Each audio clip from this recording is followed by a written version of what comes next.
Okay, so let's go ahead and get started. So we've talked about Lewis dot structures. You guys remember about Lewis dot structures? See how much you guys remember.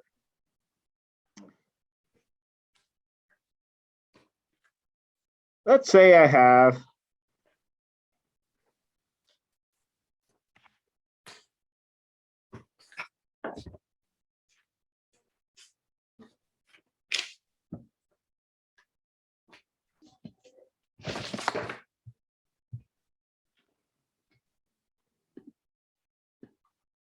so how would I say the chemical on the board right now?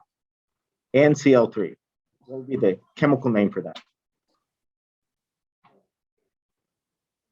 Nitrogen what? What was it? Chloride? Nitrogen trichloride. Okay, so trichloride. write the Lewis dot structure for nitrogen trichloride. Okay, so let's start off.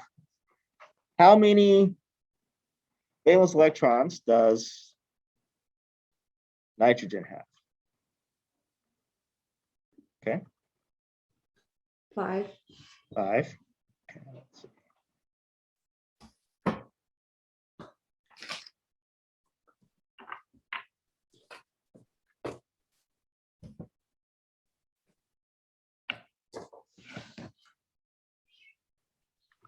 So nitrogen has 5 valence electrons. Chlorine has how many valence electrons? 7. 7. And there's 3 chlorines times 3. So that's going to be a total of 26 valence electrons. Mhm.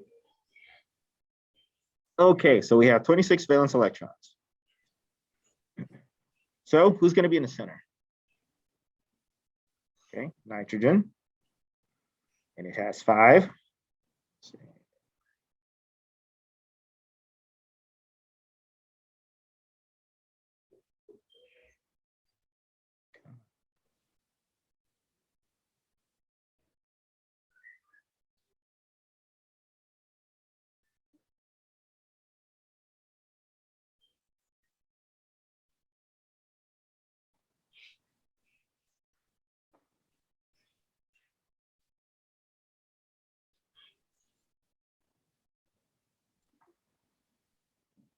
And we said chlorine had 7, right?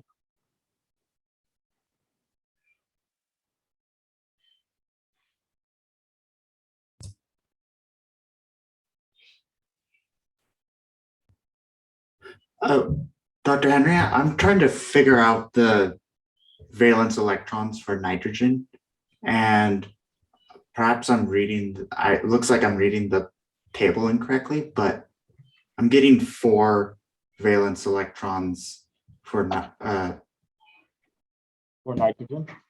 or I'm getting the wrong number. So it's 1s2, 2s2, 2p3. Never mind. Okay, so you're saying you're getting. Let me see if I can help you out with that. I think I was miscounting. I thought it was on the peat. The peat block is a little bit confusing to me sometimes, but I think I got it because it's the third one in, right? So that's 2p3. That's right. Hold on. Let me pull up P table.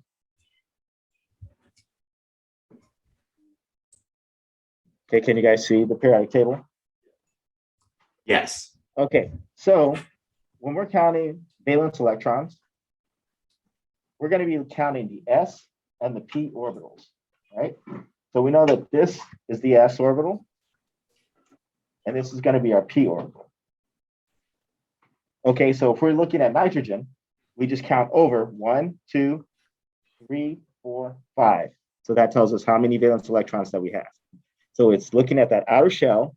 So we're not looking at that inner one, right? We're just looking at the outer shell, and we just count the S and the P, and we add them together.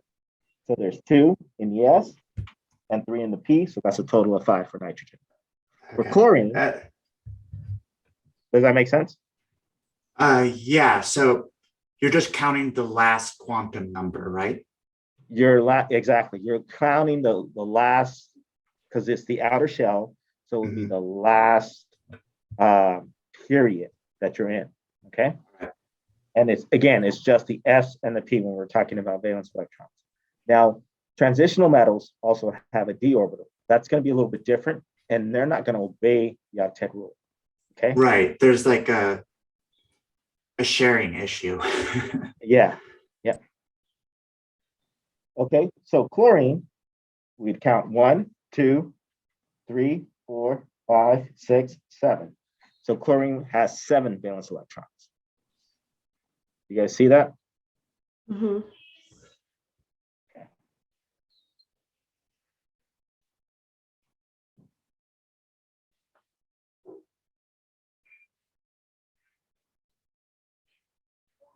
Okay, so if we continue.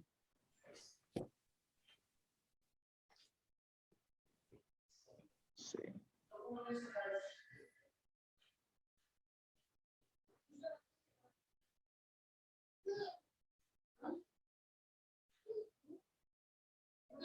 Sorry, my dots are not the best, but you get the point.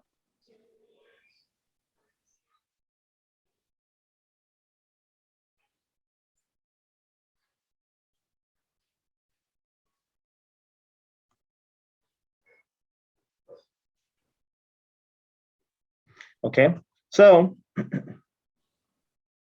we want to try to get it so that everybody reaches its octet. Okay, so stability is being like the noble gases. The noble gases has 8 electrons around them.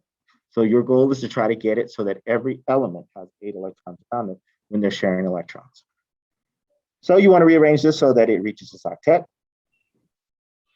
Mm-hmm. If we do that, and remember, the electrons are mobile, so they can move.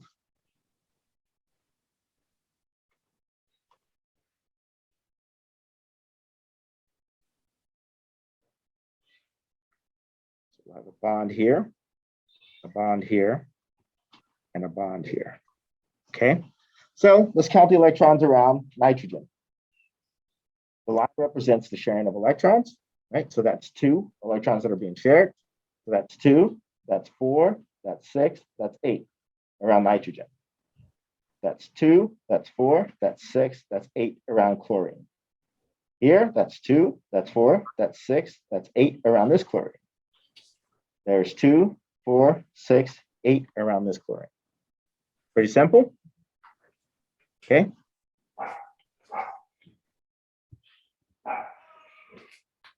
Okay, so let's try one more, then we'll move forward.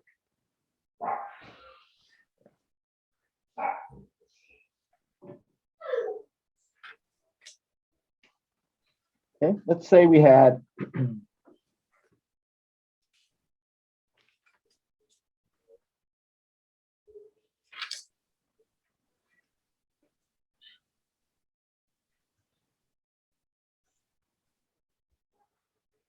NO2.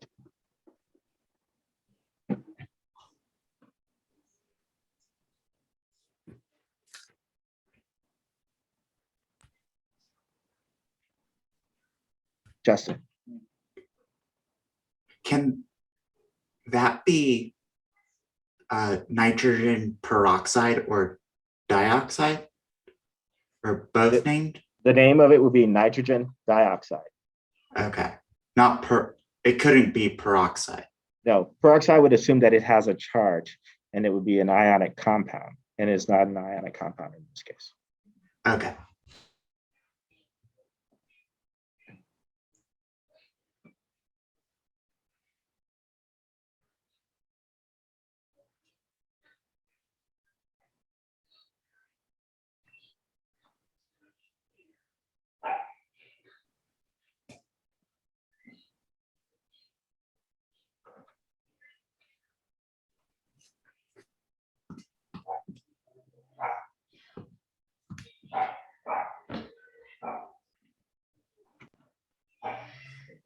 So there would be 17 total valence electrons.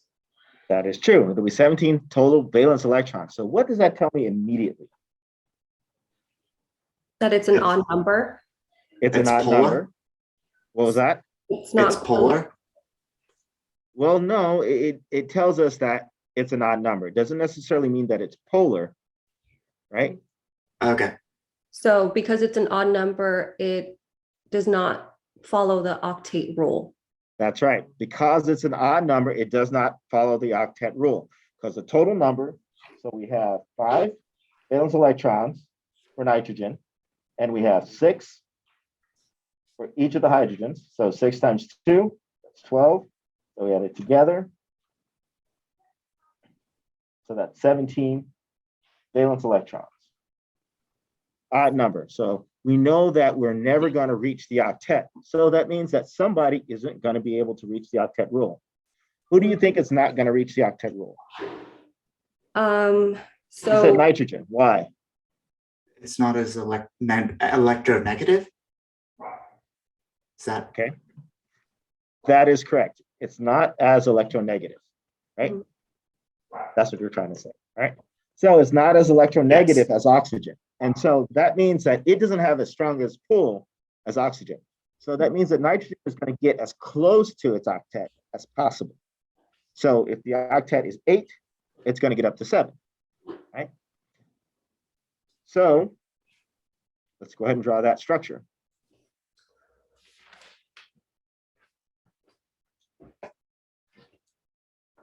So we have 5 around nitrogen.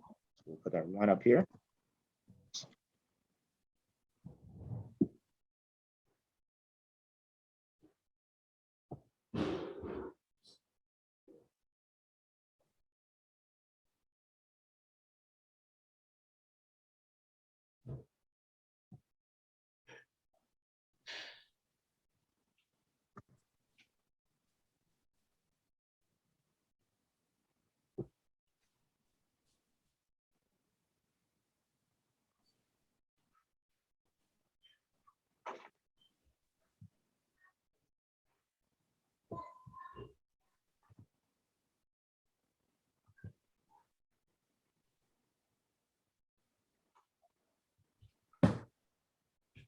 And then we have 6 around oxygen.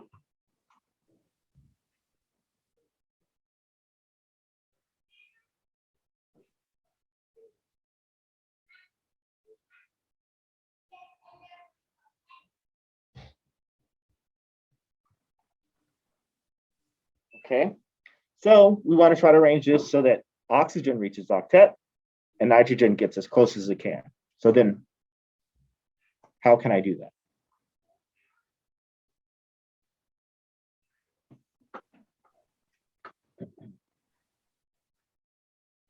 so you would share the 2 bonds between the oxygens. I mean, the oxygen and the nitrogen Okay, so a double bond, you're saying, bond. Yes. with both or just one? Both. Okay, So I would delete the outer of the oxygens and put them inner. okay.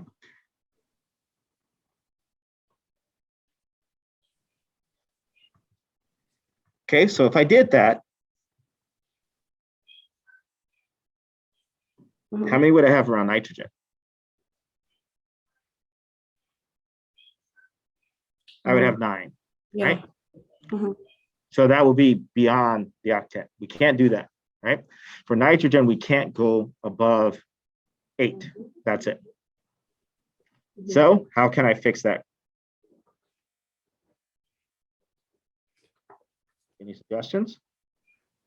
Mm.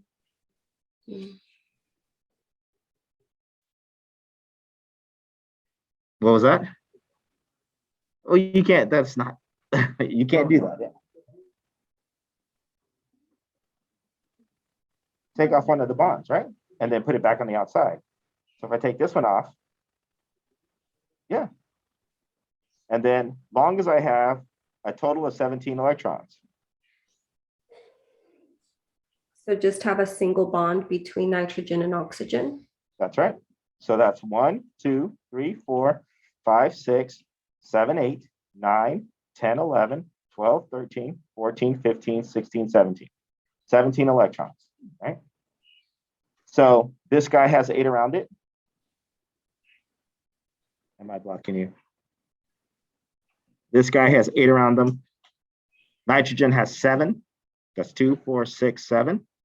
And then this oxygen has 8 around them. You guys see that?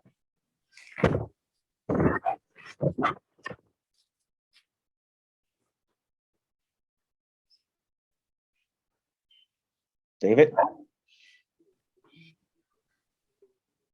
Yeah, because remember, the electrons are mobile. They're able to move. As long as they get to a point where they have some stability, right? That's their goal, right? So they're going to be able to move, and they're going to constantly be moving, right?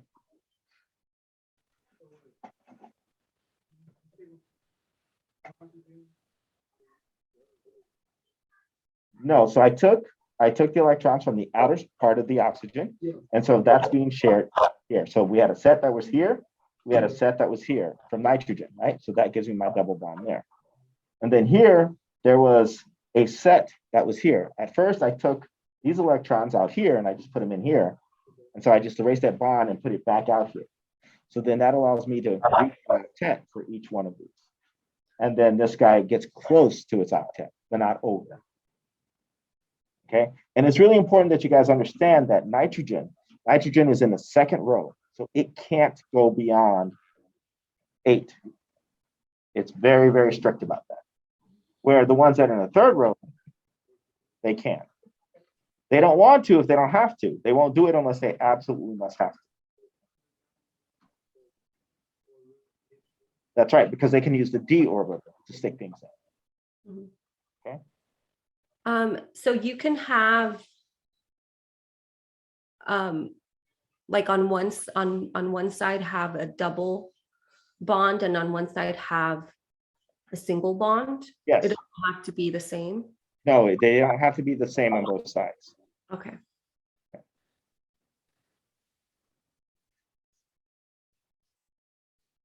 Okay.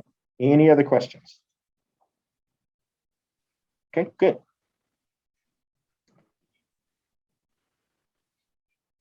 So let's say, let me clear.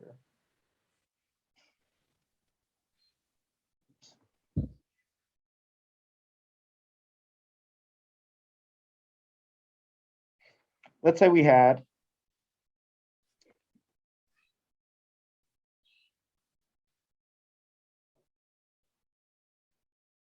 NO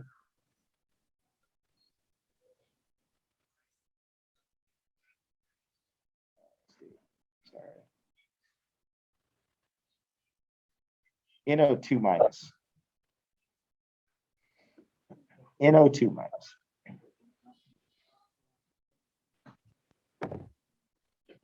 No, it won't be a peroxide, but it is a polyatomic ion. So what would this polyatomic ion be called? Nitrite. Nitrite. Nitrite, right? NO2 minus. Mhm.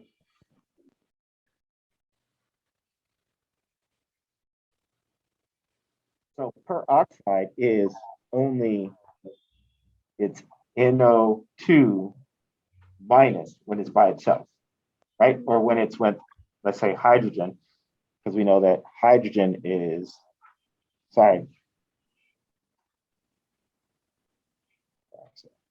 So it would be NO2 minus, right? That would be the charge of peroxide.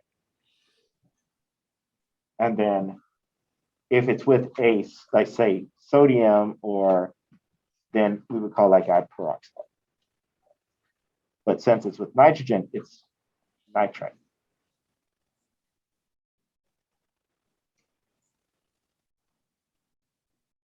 Okay, what does that minus mean? It has a negative charge. It has a negative charge. So what does that mean to us? One more valence electron.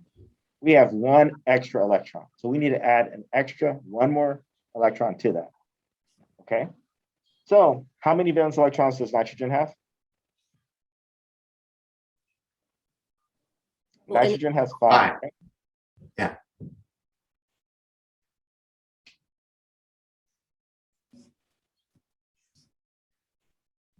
So then oxygen would have, it would be 7. No, oxygen still has 6, right? Okay. So 6 times 2 is 12. Then plus plus 1. plus 1. So it's just I see. 1 extra, right? Okay. So we're adding just a single electron. So it's a total of 18. Now, how does that change our structure? Because before we did nitrogen dioxide, right? So we'd add another. So what we would do is we'd add 1 to the center. And so we'd have that extra electron to work with, right? So we'd have our 5, 1, 2, 3, 4, 5, and then we have that extra one, right? And I always say put it on the center, because then if you put things in the center, you know that it's going to be able to be moved around. And we think about it being moved around. Okay, so then we have oxygen. Oxygen has 6 valence electrons. And this oxygen has 6 valence electrons.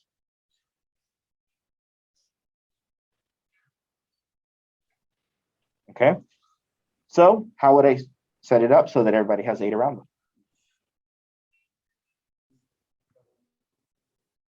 So I need a double bond, right? So I need to drag 2 of these guys to the center.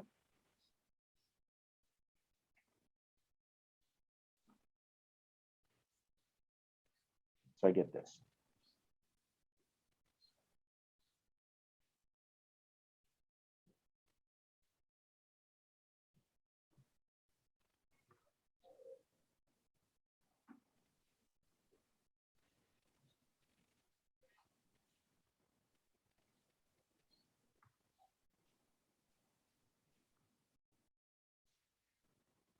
I'm sorry, Dr. Henry, I missed how, because the NO2 is negative, Yeah. we add 1.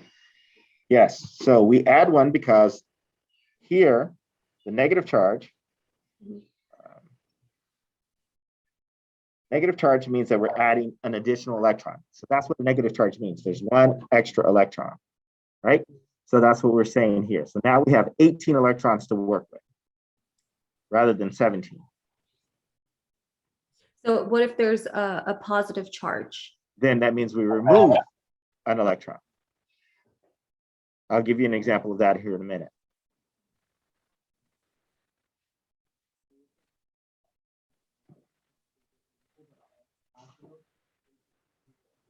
You can move it to wherever it needs to be, but I always start it off in the middle, and then I just move things around as needed.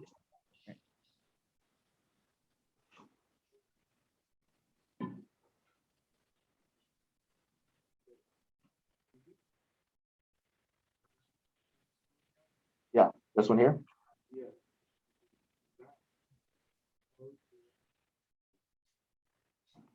No, the one in the middle, this guy has 2, this has 2, 4, 6, 8 around it, but the one in the middle only has 6, 2, 4, 6. So it doesn't obey that rule.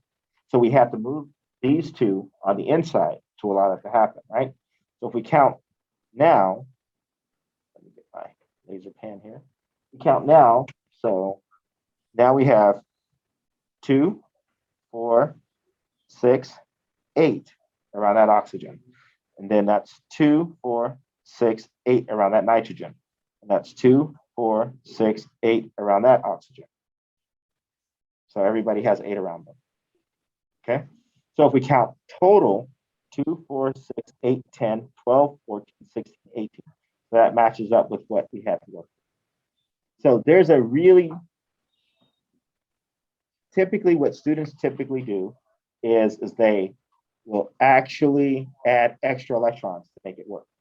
Right. And so that's why it's important that you keep track, you keep account of all of your numbers. Okay. Of your valence electrons.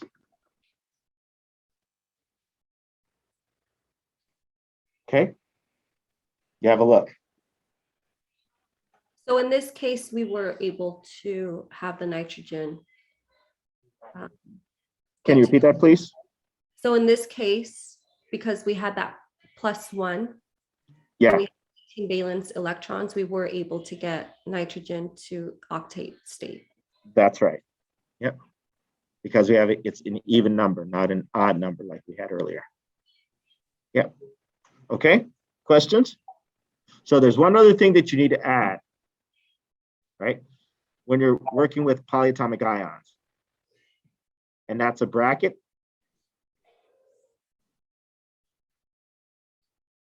and a negative charge to let me know that it was a negative charge that was added to it. Okay, so when you have a polyatomic ion, we want to add a bracket and the charge that it is. Okay, you guys remember that? But you will, right? Good. Okay, so let's try one more and then we'll move forward. Everybody got this down?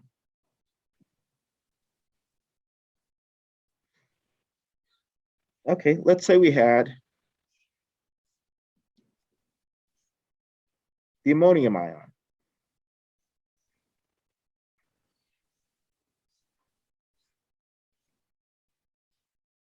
Okay, who's going to be the center? Nitrogen. Nitrogen has how many electrons? 5. 5. So hydrogen has how many electrons?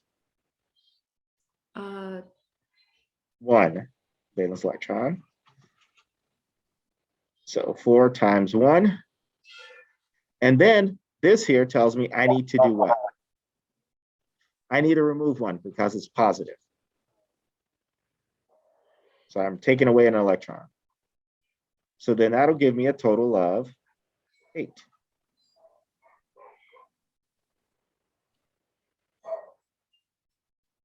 Okay. So then I have 2. So now I have, sorry.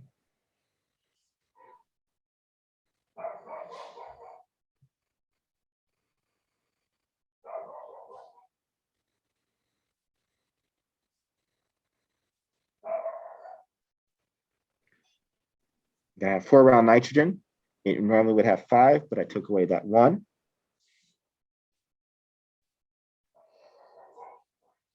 I have a hydrogen here. How do you know which one to take it away from? You can take it away. As long as you take away 1, it doesn't matter who you take it away from. Because again, the electrons are mobile. They're moving, right? So long as they're moving, we're going to be able to move them around, right? And they're always going to be moving. So it doesn't matter who you take it away from or add it to. No, it doesn't matter. But to me, I always like to use the center atom as my starting point. So I always use that to either add an electron or to take away. But that's just me. Okay. Okay, so then I just need to shuffle around my electrons so that everybody has a bond. How many electrons are going to be shared between hydrogen and nitrogen? Wouldn't it be? So yeah, so each hydrogen is going to share 1 electron. So it's going to be 1 bond between each one, right? So they're going to be, so when we say shared, there's going to be a pair of electrons being shared between hydrogen and nitrogen, right? So we'll have a bond here.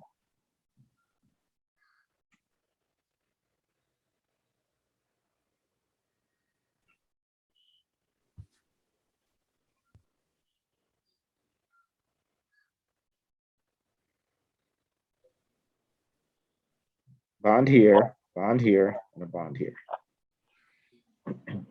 Okay. What else do I need to include? The bracket. Bracket and the charge.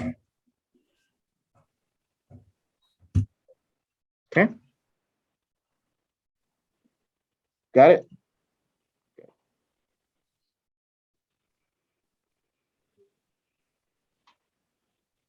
Okay, so let's go ahead and move forward.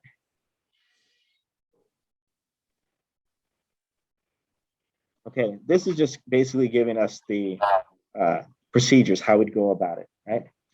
And we know that which element always gets stuck in the middle?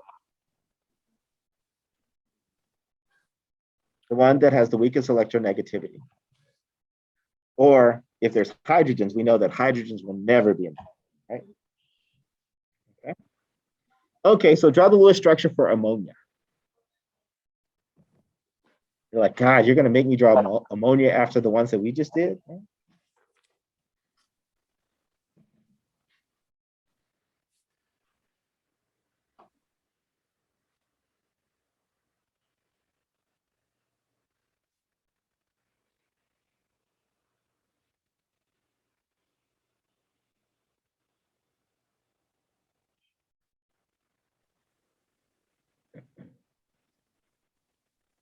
Is this isoelectronic? Or No. Isoelectronic basically means it has the same number of electrons. That's what isoelectronic means. So if we're talking about nitrogen or the nitrogen ion and neon, that would be isoelectronic. Yes. There's no charge. There's no charge. Ammonia is neutral. oh, okay. So isoelectronic is only used in terms of ions. Yeah, no. Isoelectronic is only used when we're trying to describe number of electrons of an ion or two elements. Does that make sense? So the term isoelectronic only makes reference to the number of electrons. So you're saying that this ion has the same number of electrons as this element, or this element has the same number of electrons as this other ion, you know? Okay. Okay. So like I said, oxygen 2- has the same number of electrons as neon. So then it's isoelectronic to neon.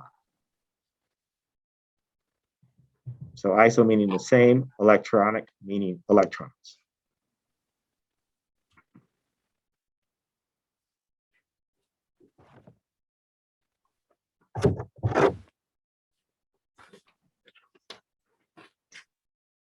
Okay, so who's the center atom? Nitrogen? Okay, nitrogen. How many valence electrons does nitrogen have? 5. And how many does each of the hydrogens have? 1. We have 3 hydrogens, so 3 times 1 is 3, and so that's a total of 8. So we have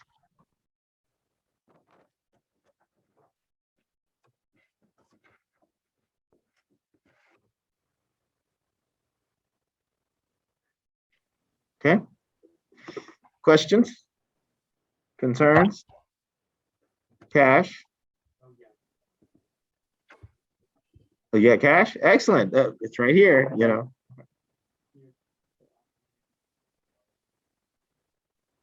Okay. So here's a challenging one. So let's do the Lewis dot structure for a hydrogen carbonate ion. I'll let you guys do it a little bit, and then we'll talk about it.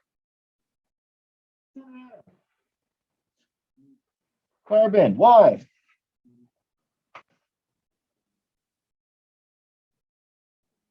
That's right. It's less electronegative.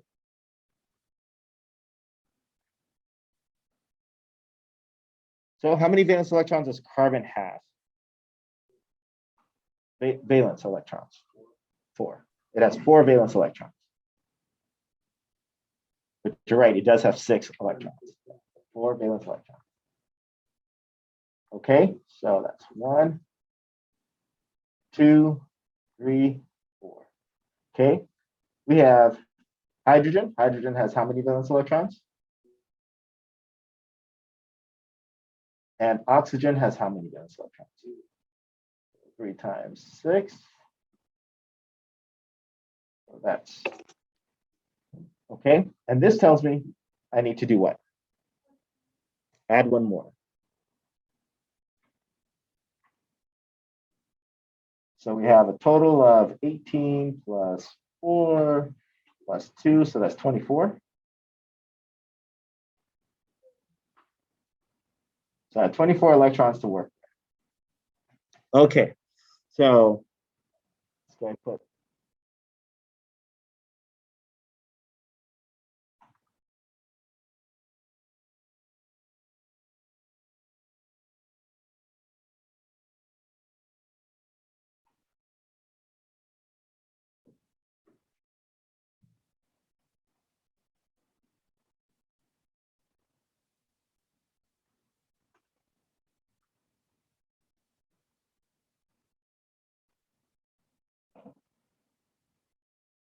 and we have one more, right? Okay, so we need to try to figure this out, right?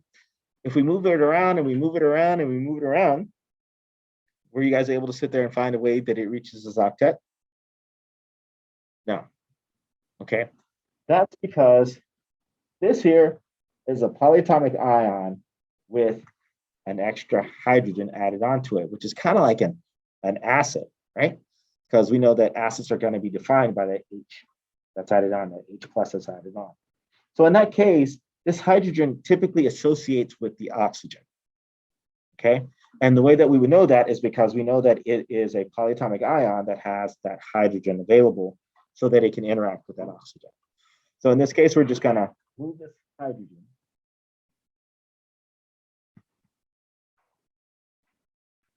Leave that one extra electron up there. I'm gonna put this hydrogen over here. Okay, so knowing that, is there any way that I can adjust it so that everybody reaches this octet? Yeah. Okay, so let's do that.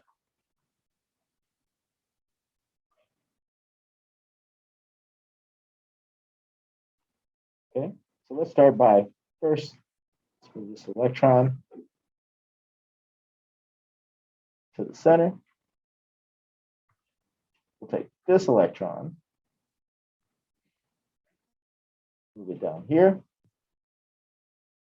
and we'll take this electron and move it here. And then I believe we're going to need two extra electrons, two more electrons, not extra. Move those to the center. So, bless you. Scared me there for a minute. You're really excited about moving electrons. So if we do that, we get this structure.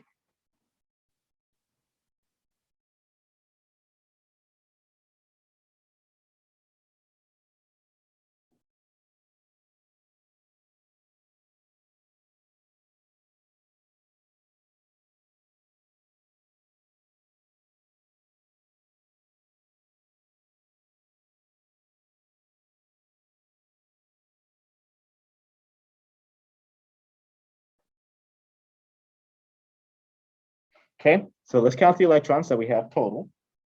So that's 2, 4, 6, 8, 10, 12, 14, 16, 18, 20, 22, 24. Is that right? 24. Now let's make sure that everybody's quote octet is reached.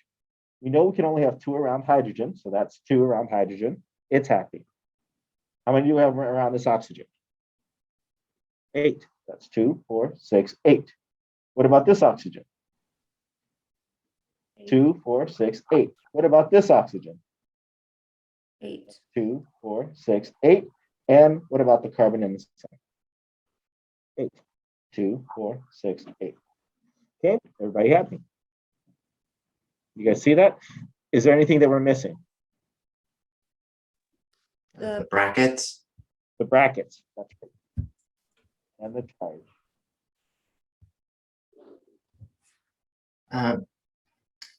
Are there any other elements that hydrogen usually bonds with? Is there any other elements that hydrogen usually bonds with? Yes. Hydrogen bonds with a lot of things, but typically when you have polyatomic ions, if you have a hydrogen present, it's going to be acting as like a proton donor. It's just acting like a proton. So that means it's going to most often interact with an oxygen if there's oxygen present. Okay.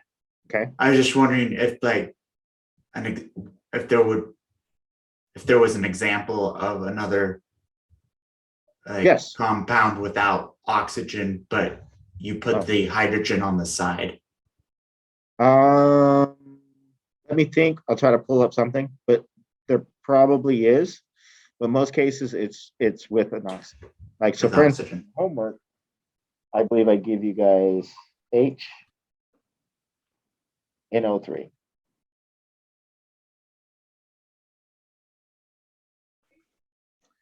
So if you have that one, nitrogen is going to be in the middle. It's going to be surrounded by oxygen, and then one of those oxygen is going to have the hydrogen attached to it. Okay. Can you repeat why you put the H on the side?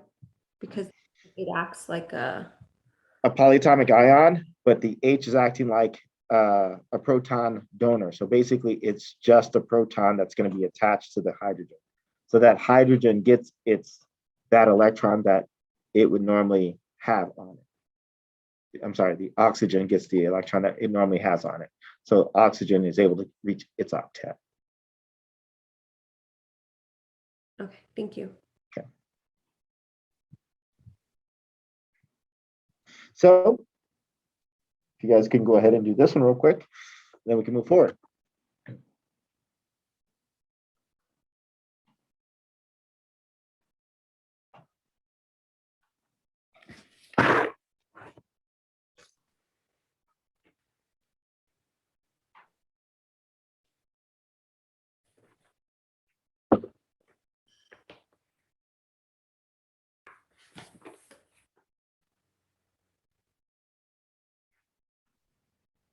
So this would be the same case where the H would act. Yes, this would be another example where the H would act. It's acting as this here is a polyatomic ion, and the H would act as that proton donor. Yes.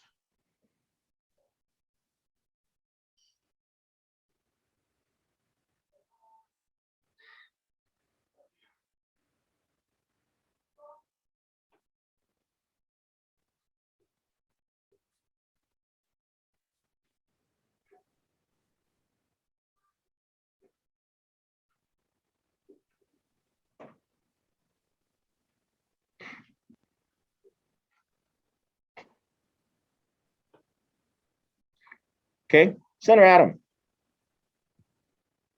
Is it okay if I erase this right here? So nitrogen's the center atom in this case.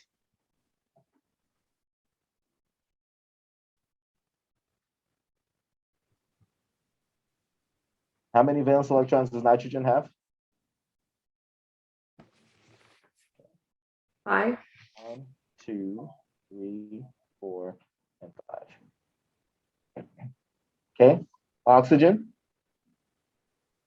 6. 6. So that's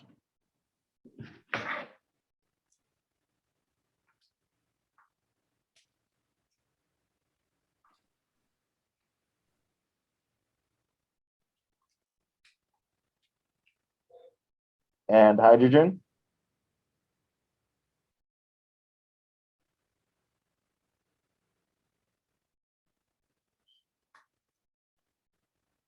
Somebody said 1, right? All together, that's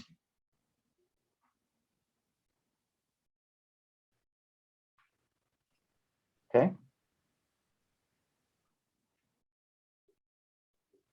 Okay, so let's move these around.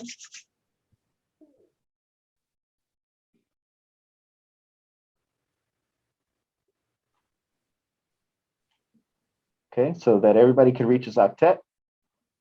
Where am I taking electrons from and moving to?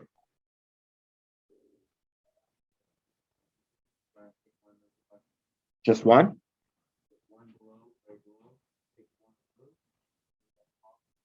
So, Okay, so you're saying here? Yeah. Oh, so take one of these and move it up here? Okay. Okay, is that it?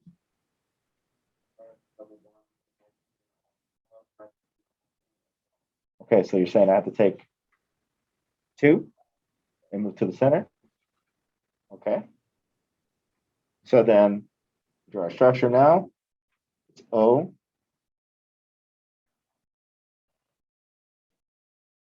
Double bond. N. Single bond O.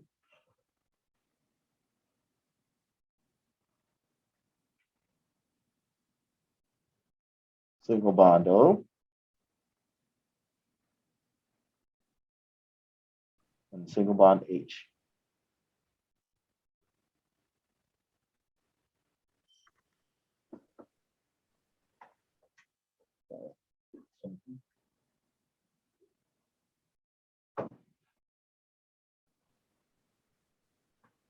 So if I design a costume, I'm gonna have it going to be either the structure's gonna be up a little bit higher, and so it's like, oop, but then all the one down that way, and still, you know. Or they just kind of this way, and then the structure's kind of. If you want to stand down on you, if you want like stare down to on to the left. Like, Oh, it doesn't matter to me. it doesn't matter. Yeah. Same experience to me. I need like a step stool. Like, You give that step. Well, that's not the problem. The problem is that the screen is so high, and you guys can see over there. So they're gonna be step stool for the screen. Yes. Okay. I think we have a little bit of. What the hell? Oh, You okay. can't do it. You're good. So we'll have you doing some construction of these. Yeah, we'll get it done. Don't worry. Don't worry about it. When your classroom's like halfway demolished though, I don't know what happened. You got carried away. Okay. Did you guys have questions? You're good? You're sure? Because you guys look like you're arguing. I like that, but you got to share with the class. Okay. Anyone else? You guys, do you have a question? Lucy? No, Nope. You have a question?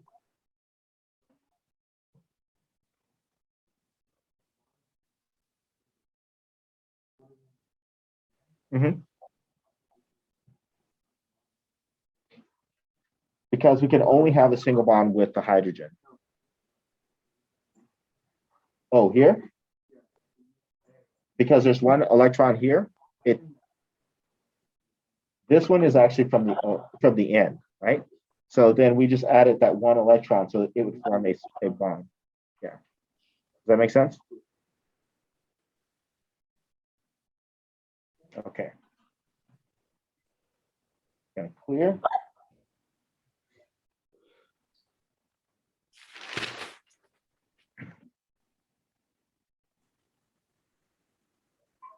Okay, resonant structures. Resonant structures are basically two or more equivalent Lewis structures. And really what's happening is that the electrons are moving, okay? And I'll show you what I mean by that. So basically you have elements that are exactly the same that are on the ends, and then the electrons are going to be moving between those two elements, okay? Or 3 elements, depending if you have more, okay? A resonant hybrid is going to be the average between those structures, right? So let me give you an example.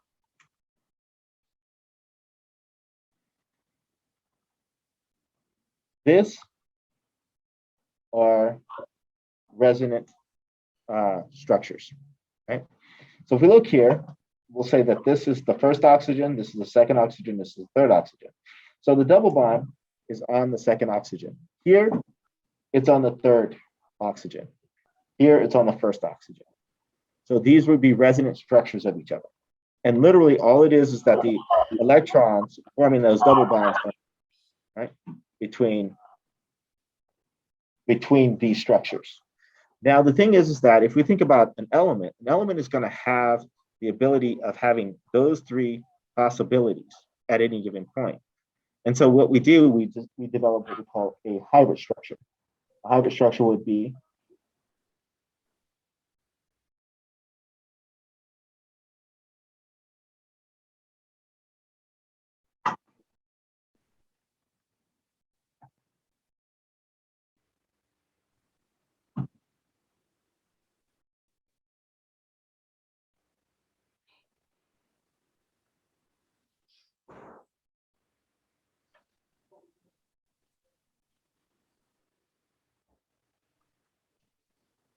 so the hybrid would basically be like the sum of all of the possibilities, where that dashed line representing that double bond is there or it's not there. Okay. So it's like that average. Okay. And so that would be a hybrid structure. So this would represent the hybrid structure of all of these guys added together. Okay. Now that's different than an isomer. An isomer, go back. An isomer is two compounds that have the same molecular formula, but different structure, different molecular structure. Okay. So let me give you an example.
Okay, so if we look at the chemical formula for this guy is C2H4O2.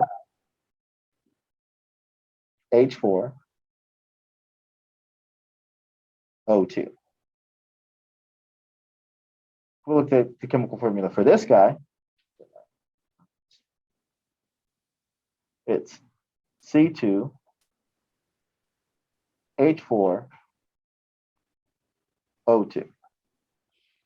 Right? They're the exact same chemical formula, but they have different structures. Can you guys see the difference between the two structures? So these are not resonant structures. These are isomers. Okay, isomer meaning same mer unit, same unit. So it has the same formula, but it's different structures.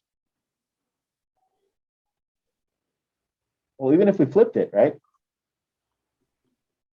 Oh, wait a minute. Nope, I didn't, right? Because this has a double bond on this carbon, a single bond attached to this hydrogen, right? Where this is a double bond on this carbon, and then I have O attached to this carbon. So it's not flipped. Take a look at it again. It's not flipped, right? Because that would be a stereo isomer, which is different and will behave different, but that's different than what we see here, right? Because structurally, this double bond here, double bond attached to this carbon and attached to hydrogen, where this is a double bond attached to this carbon, first carbon here, attached to an OH. What's the name of the first one you drew? So this guy, No, the one here, on oh, the, this one here, So this is acetic acid. So vinegar, right? So this is acetic acid. And then this is hydroxy. Let's see, it would be 2-hydroxy aldehyde, ethyl aldehyde. Okay, so No, this guy, what was that? The example of the ones where they're Oh, chemically you're talking same these guys? rotate. Yes, These guys? This is a resonant structure. resonance. So yes. So the ones down here with the O and the S, so those are resonant structures. And this up here, these are isomers. Okay, so resonance structures are chemically bonded the same. So they're So- chemically bonded the same. The only thing that you're changing is where the electrons are at. So because if you they, take a look, the resonance structure, they all have oxygens around them. And all we're doing is changing where the double bond is being located. Mhm. Okay. Where this one, they're two different structures. And that's an isomer. Yeah, this is an isomer. And then these guys are resonance structures. Okay, thank you. So in real life, we know that we come across isomers daily. Like, so for instance, you guys know about glucose. There's G-glucose.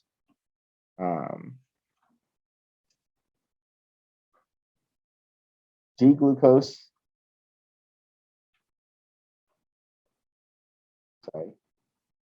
Sorry, not G-glucose, D-glucose. One of those days.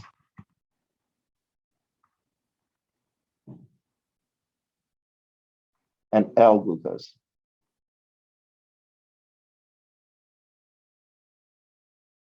I can spell. Now,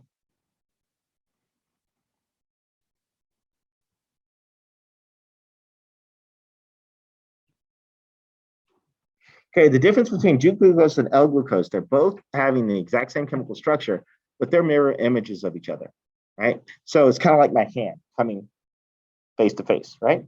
Well, if I put my hand right on top of each other, then my thumb is on this side on my left hand, and my thumb is on this side on my right hand, right?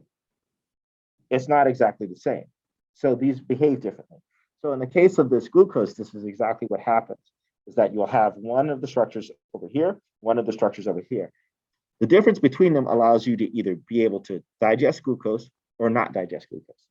And if you have high abundance of the one that you're not able to digest, it actually could cause you to die. So they would feed it to bugs, and they would use it as a poison, high levels. So they mix a certain percentage of it with regular glucose, like regular sugar. Bugs like sugar, right? Because it's simple, it's eatable, and it killed the bug, right? So it's actually a poison for us and bugs. But in our sugar, we get a small percentage of it that's there, but it doesn't affect us because we have enough of our regular sugar, or the one that we can digest, available. Okay. And that's not table sugar, but in glucose when they isolate it. So, questions, concerns, Cash. Okay, good.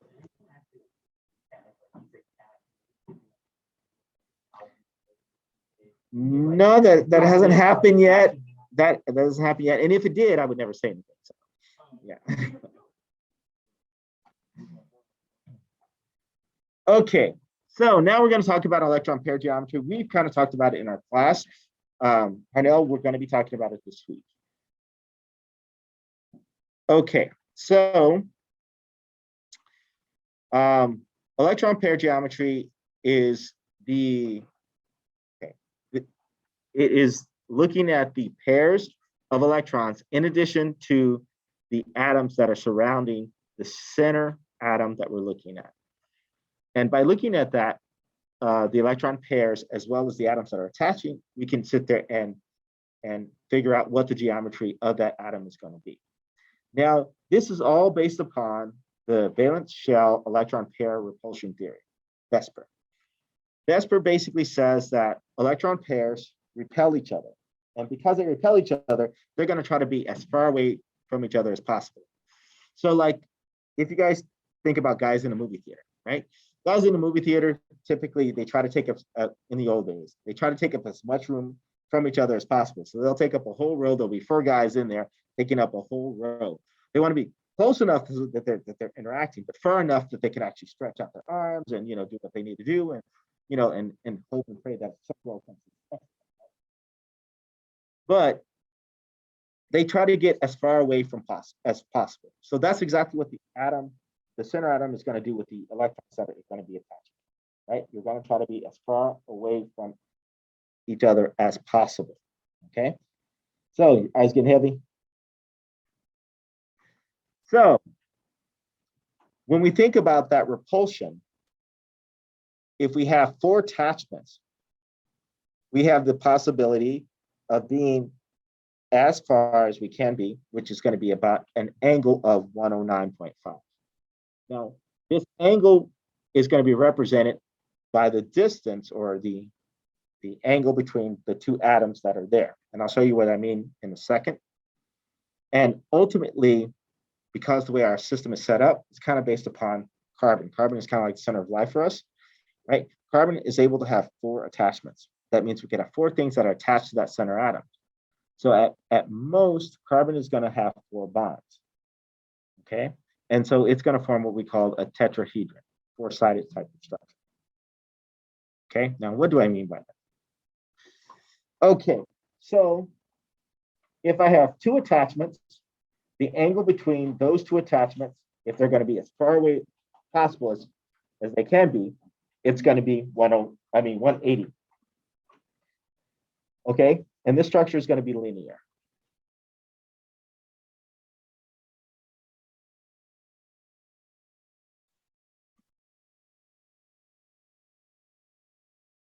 Okay, and again, if this is an electron pair and this is an electron pair, they're going to try to be as far away from each other as possible. Okay, so if I have 3 electron pairs, 1, 2, 3, the angle between them are going to be 120, because that's as far as they can be away from each other.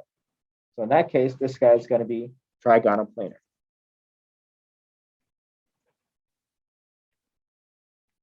Trigonal meaning 3, planar meaning in the same plane.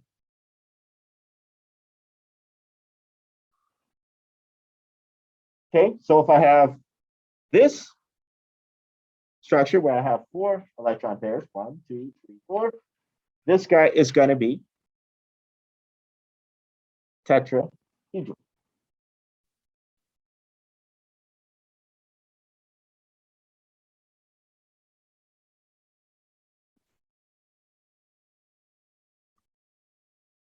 Tetra meaning 4, hedral meaning sides, 4 sides, okay?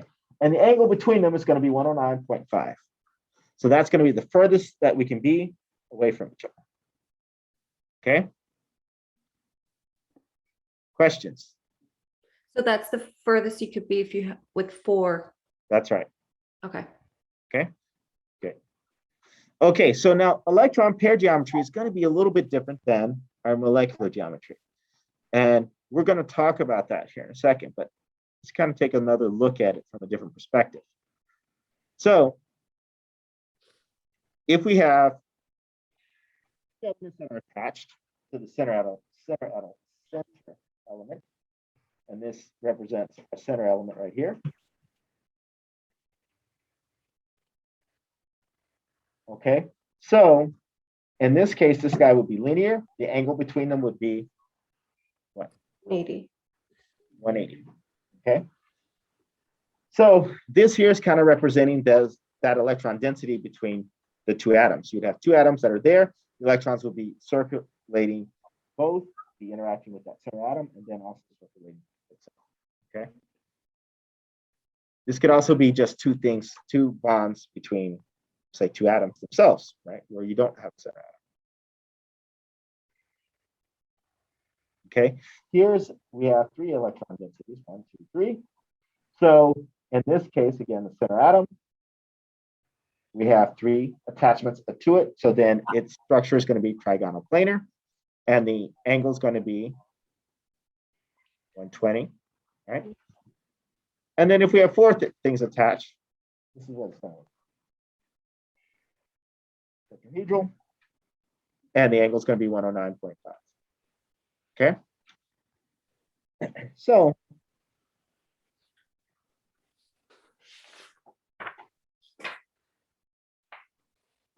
in the case of our ball stick model, so if we have two electron pairs attached to that center atom, the angle is going to be 180, right? If we have a center atom and then two attachments at the end, it's also going to be linear, right? And the angle is going to be 180. So molecular geometry is going to be linear. Its electron pair geometry is going to be linear. Okay. If I have three electron pairs, it's going to be trigonal planar. If I have three attachments, it's also going to be trigonal planar. Okay. Its molecular geometry is going to be trigonal planar. Its electron pair geometry is going to be trigonal planar. You guys are heavy sleepers. Did you guys sleep last night? Oh, okay. It was a good movie. Yeah. That wasn't the answer that I was wanting to hear. But anyway. It feels like a Monday again. What was that? It feels like a Monday? Yeah, I noticed. Everybody's struggling. Okay, so if I have three attachments, okay, in the case of, in this case, we have three attachments. One of those attachments is a lone pair. The other attachments are two atoms. Okay, now even though we have a double bond, that's still going to act as if it's a single attachment. We have three things attached. We have a lone pair, right? Lone pair. We have A and A. So in that case, we have three attachments. Three attachments means that it's going to be, its electron pair geometry is going to be what?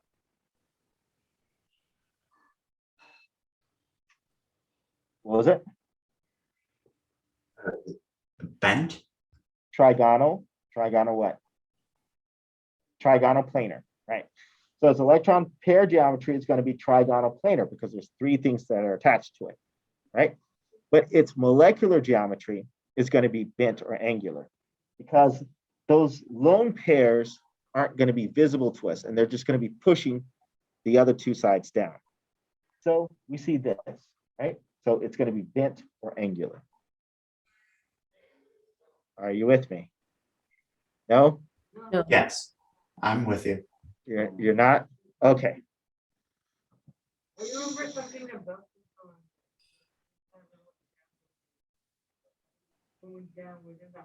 Yeah. Yes.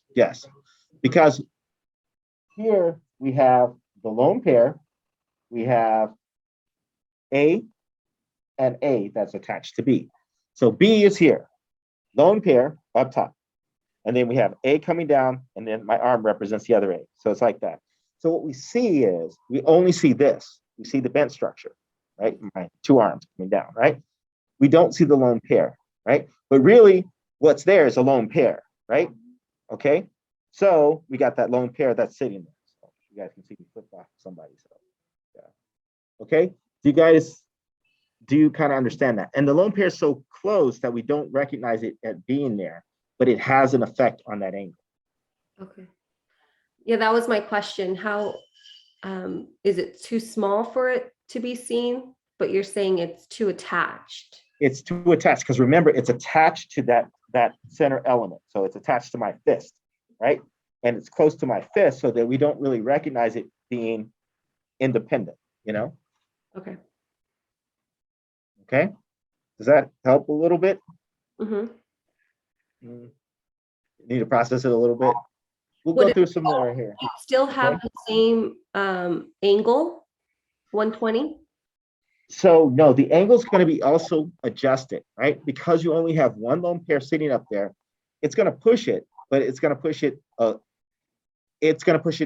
Well, a little bit more because where it's located, but just a little bit more. So it's going to be a little bit off from 120, right? So instead of being 120, it'll be like 118, right? Mhm. So in this case, it's just going to push it a little bit closer because it's lone pair rather than a true attachment. Okay. And then in the case of tetrahedral, so if I have 4 things attached, we know that it's tetrahedral, right? So if I have 4 things attached to that center atom, it's always going to be a tetrahedral. Okay. If I have 3 things attached and I have 1 lone pair, then it's going to be trigonal planar. I mean, trigonal pyramidal. Sorry, trigonal pyramidal. So it's going to look like a pyramid, right? Like this. Okay. And that's because the lone pair there's an attachment there, right? So it's kind of like, again, like this, but now I have something here and then my head here, right? So then that's the attachment, okay? So then even though I have the lone pair up here, it's causing it to be pushed down and it looks like a pyramid. Okay. Okay, so let me draw. Now it's electron pair geometry because there's 4 things. There's really 4 things attached, but we only see 3 of the attachment, right? Here, if we take a look here, so this is like the lone pair, right? So this is A, that's A, and this is A, right?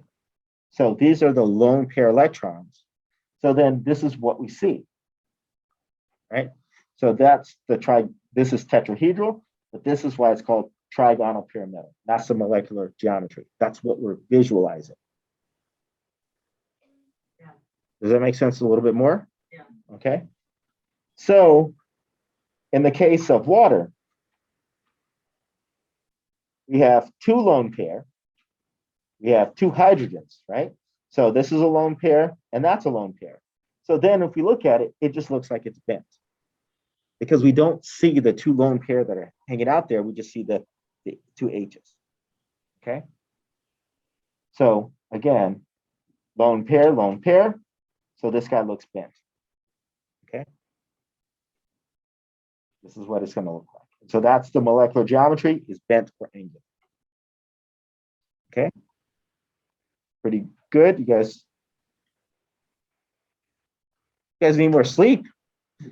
We haven't got to the hard part stuff. Y'all are slobbering at the side of the mouth and everything, you know. Okay. We'll take a break here in a second. So let me get through a couple more slides and then we'll take a mini break. Okay, so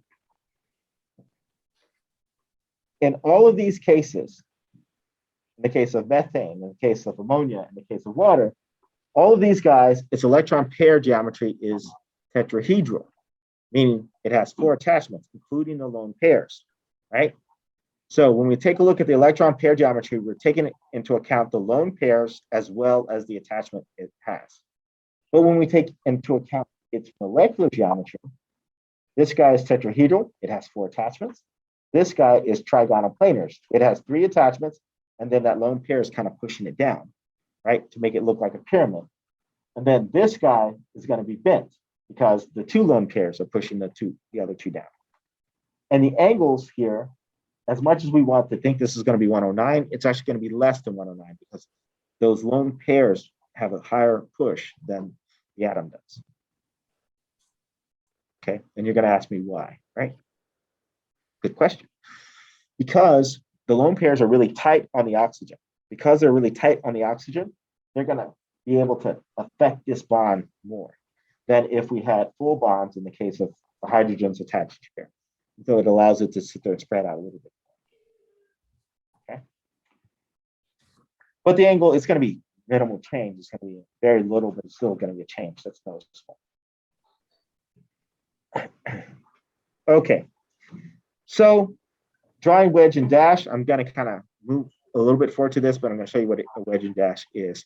So it kind of helps you understand it. Okay, so wedge and dash, if we were working with nitrogen trichloride, nitrogen is going to be a center atom, right? And it's going to have 3 chlorines attached to it. And in theory, it has these lone pairs up here. So, but when we draw the wedge dash model, we don't do that. So it's a 3-dimensional structure. And we take a look. Center atom, nitrogen. My fist represents the nitrogen, right? And then each of the markers represents the chlorine.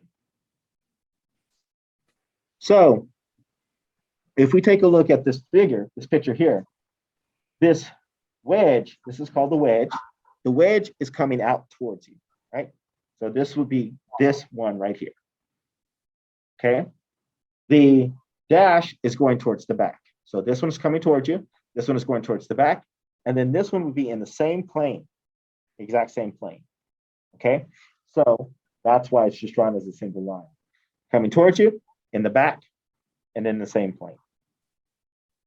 You guys see that? So it gives us a three-dimensional structure. So the dash or the Wi-Fi signal, right, is kind of like moving towards the back, because you're losing it, right? You're losing that signal towards the back. The wedge is towards the very front, and the single line is in the same plane. Okay. So that's wedge and dash, and that's how you see those diagrams. So if they try to give you an idea, so which one is in front, right? And this is So, trigonal planar? Trigonal. So this structure is going to be trigonal pyramidal, right? Trigonal pyramidal. That will be the structure. Can you guys see my hands? You guys probably can't. How can you see the orange marker, right? Okay, so I have two blue markers and an orange marker, right? So if we're drawing wedge and dash, where would be the orange marker? Would it be the line, the single line? Would it be the wedge, or would it be the dash? The line. Yeah, the line. Okay. You're kind of fucked up angle. So let me put it that way. Okay. The wedge is going towards the front, going towards you. The dash is going towards the back, and then the line would be in the same plane. Wait, I thought that the wedge was going towards the back. No, the wedge is going towards you. It's going towards the front. It's the black, the closed one. What was that? It's the black one in the diagram. It's the one to the left. This one here. That is wedge. That one is coming out towards you. Yeah, that's why it's so thick. It's coming towards you, right? The line, the dash, this is the dash. That's towards the back. That's in the plane, same plane. So on the side, yes. Yeah. So you have one that's coming front, one that's going back, and one to the side. And the one to the side is called? It's just a line, So you have wedge. It's mainly just called wedge and dash diagram. That means that you have one that's coming out towards you, one that's going towards the back, and one that's in the plane. And so we don't really have a name for it. Okay. Pretty simple, not too hard. I'm sorry, where was the line located? You said to the side, right? To the side, yes. So one in front, one in back, and one to the side. Okay. Okay.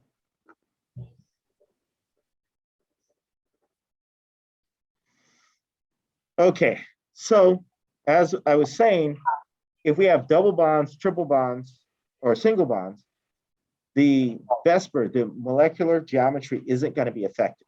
The only thing that's going to be affected is the length. Okay, so double bonds will affect how far they are, right? So whether it's a double bond or triple bond, if you have three things attached, it's still going to be three things attached. Okay, and let me give you an example of what I mean by that. So if we go here, in this structure, right? So this guy has, in theory, it has lone pairs. It has 1, 2 attachments, right? So it has 2 attachments and a lone pair. So we know that this guy's going to be angular bent. When we talk about angular or bent, when we talk about its molecular geometry, but it's electron pair geometry, since there's 3, 1, 2, 3, since we count that with electron pair geometry, it's going to be trigonal planar. Okay. So having a double bond doesn't affect the geometry. It just causes that bond length to be shorter, right? So the more bonds You have like, if you have a double bond, it's going to be shorter than a single bond. A triple bond is going to be shorter than a double bond. Okay. So Yes, Robin? I'm just wondering, I'm like the importance of the molecular geometry. Is that what determines the rate? Yeah, so molecular geometry is important for determining where things are going to react and how much of a product you're going to get as a result of that reaction, right? So okay. for you guys, it doesn't seem to be too much, but when you get into organic chemistry, that molecular geometry could affect whether or not you're going to get one product or another product, or you're going to get 80% of this product and only 20% of that product. Okay. So it's like you're refining crude oil or something. Yes, yes, very much like refining crude oil, right? So in the case of refining crude oil is basically hydrocarbons, large hydrocarbons, but you can actually polarize based upon where certain carbons are attached to certain other elements, okay? And so you can sit there and say, okay, well, I want more of this guy than that guy. I see. Cool.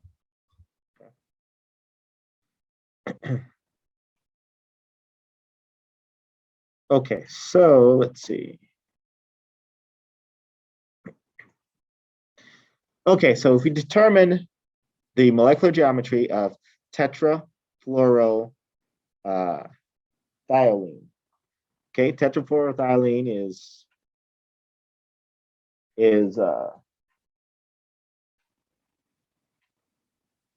C2F4. Now, this is its common name, and it's also its organic chemistry common name. What would be the IUPAC name for this compound? IUPAC? How we name it? Dicarbon tetrafluoride. Dicarbon tetrafluoride.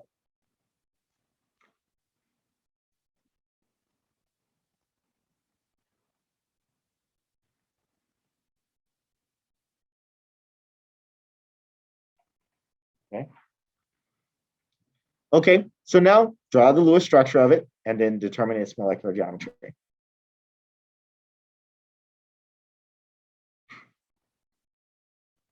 And while you're at it, you can also determine its electron pair geometry. We're not there yet to talk about the ene part. The what? The ene isn't. Yes, we're not there yet. Okay. You gotta wait. Okay. What element is going to be the center atom? Carbon. Carbon. And we're going to have two center atoms in this case. Both of your carbons. Carbon has how many valence electrons? 4.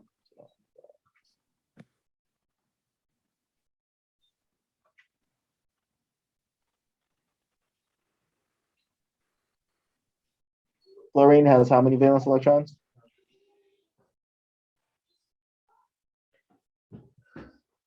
7.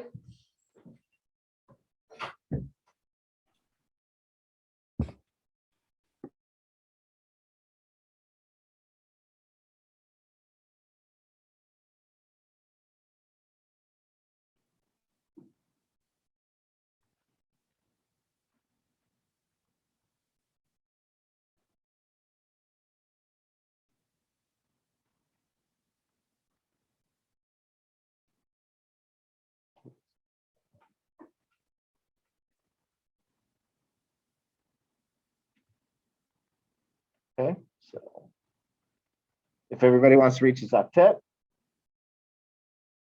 double bond here, single bond here, single bond here.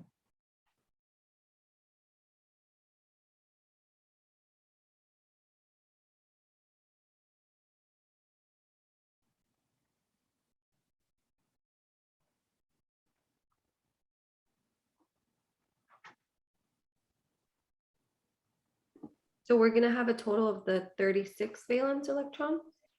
That's correct.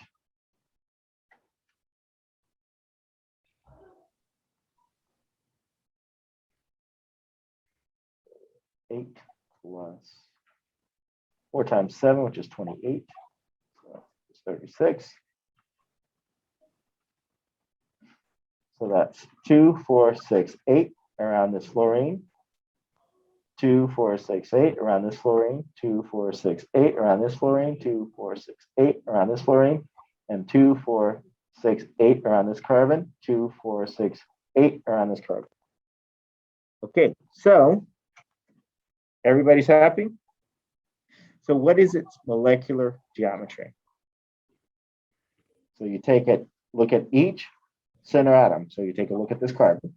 How many attachments does it have? 4? Are you sure? I see 1, 2, 3 things attached to it.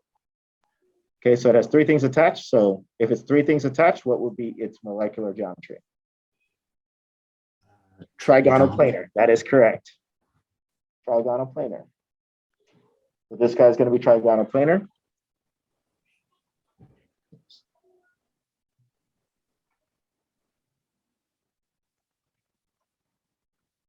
And this also is going to be trigonal planar, 3 attachments, right? Okay. What's going to be its electron pair geometry?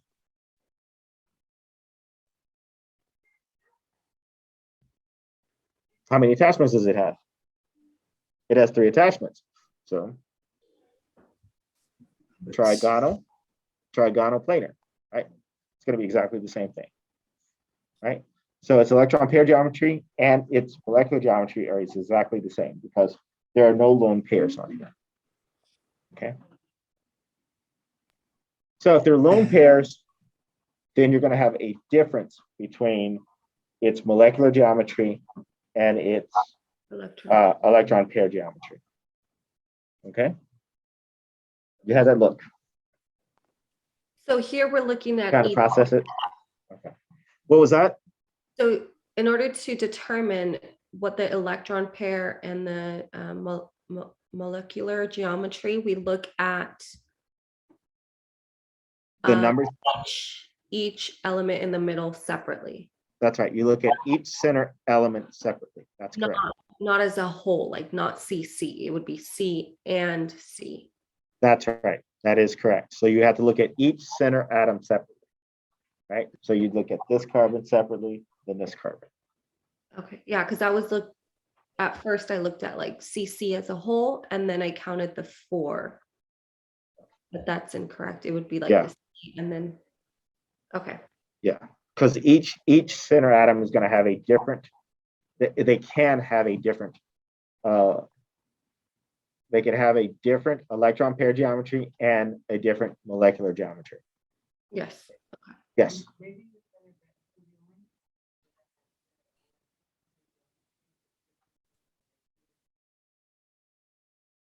That's right. Yeah. Okay. So let's see. Let's say we have this. Could you go over the position of those electrons again? So is that a way to write it, or is that the way to write it? Like, or could I? So what do you mean by the position? So like, and to get 36, like. Yeah, You for it to reach its wouldn't- octet, this would be the only way that you could write it. Okay, so that's why you just don't count up the 36 and like add double bonds everywhere. It Yeah. has to fill up. Yeah, everybody has to reach its octet, right? And Okay. particularly if they're in group, if they're in the second row, second period, they have to reach their octet or very close to their octet. They can be under their octet, but they can never be over their octet. Okay. Okay. Unless it's odd. Yeah, if it's odd, it could be under its octet, but not over still. So it could be 7, and not 8, but it will never be 9 Mhm. if they're in period 2. Okay. Okay. Good questions. Oh, okay. So if we were drawing the wedge dash for this, because it's planar, they're going to be in the same plane. So we don't have to worry about a wedge dash. Okay. So the only time that we have to worry about a wedge dash is if we're making a three-dimensional structure, if it's trigonal planar or if it's tetrahedral. Okay. So if it's planar, trigonal planar, it's all in the same plane. You don't have to worry about a wedge dash. If it's linear, you don't have to worry about a wedge dash. Okay. Does that make sense? Yes. Okay. So the next thing that we're going to talk about is polarity. Okay. So we're talking about polarity of the molecule. We've talked about polar bonds, right? So for instance, if we have water,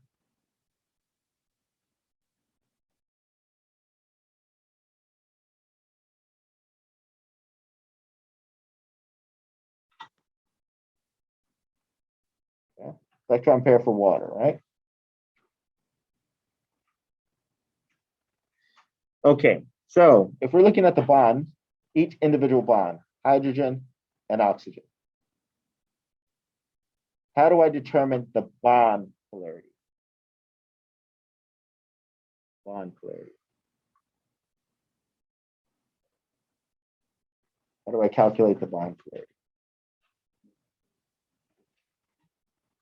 What do you mean by subtracting? For what?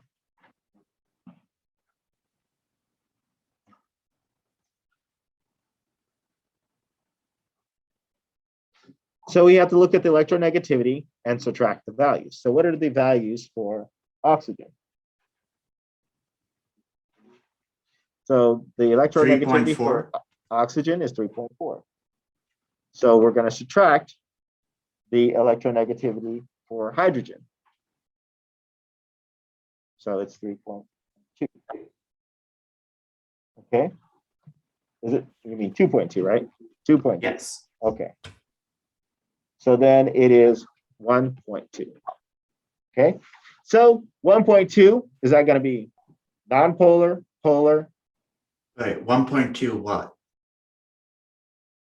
The difference between it, right? So if we take a Okay. look. So there are no units or anything for No, there's no units for it. So if we look at that, our little key, on that on our handout. So then we know that 1.2 is nonpolar. it's greater than 1.5, right? But it's less than 1.8. less than 1.8. Okay.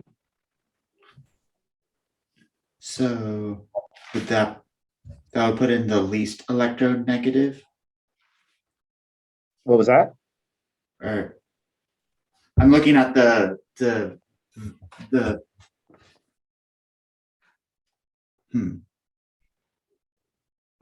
That would put it in the polar, right? That would make it polar. That is correct. okay. So that would make it polar. And then if our change is less than 1.5, Nonpolar. yeah, that's right. I mean, not 1.5, 0.5. It's nonpolar.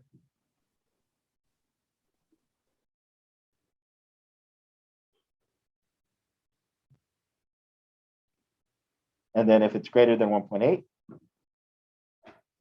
Ionic character. that's right.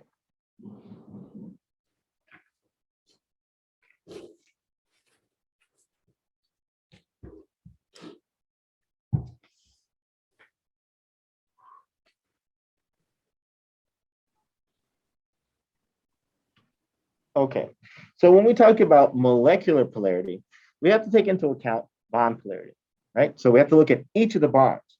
So in that case, that means that the electron is favoring oxygen, right? So it's going to spend more time around oxygen. So that's going to be the case in both situations. So if we looked at it as a whole, who's going to be favored? The hydrogens or oxygen?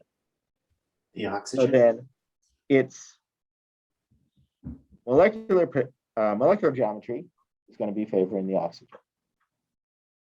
Okay. So that means that the electrons are moving towards that. So it's going to form in what we call an asymmetric moiety. You have that look.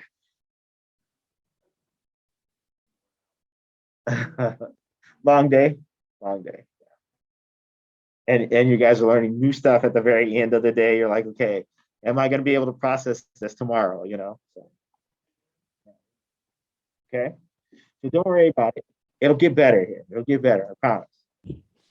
Okay. So let's say we have carbon dioxide, CO2. So who's going to be the center atom?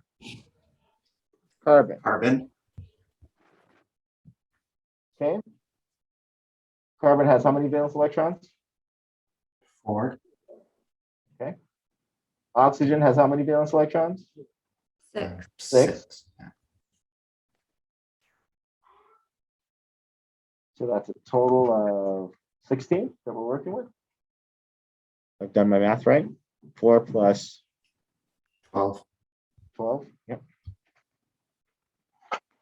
Okay, so that everybody's happy, what do I need to do? Figure out the electron activity. Well, first we need to draw how many bonds we should have because we want to make sure we have a structure right. So how many bonds should be between carbon and oxygen? 2.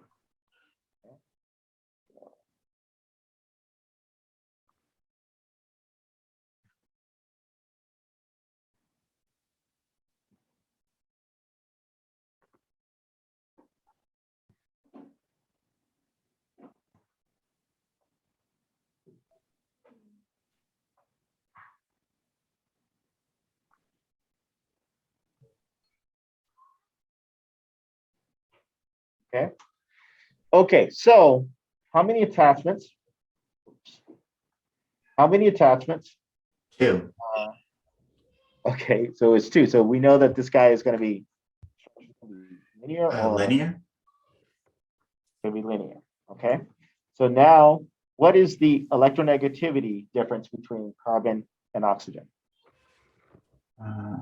It's 3.4 minus 2.6. 2.4 0.8. minus 2.6, which is going to equal to 0.8. So is that going to be polar or non-polar? Polar. It's going to be polar. Okay. So we're going to be going towards the oxygen, right? Because oxygen is more electronegative than. Mhm.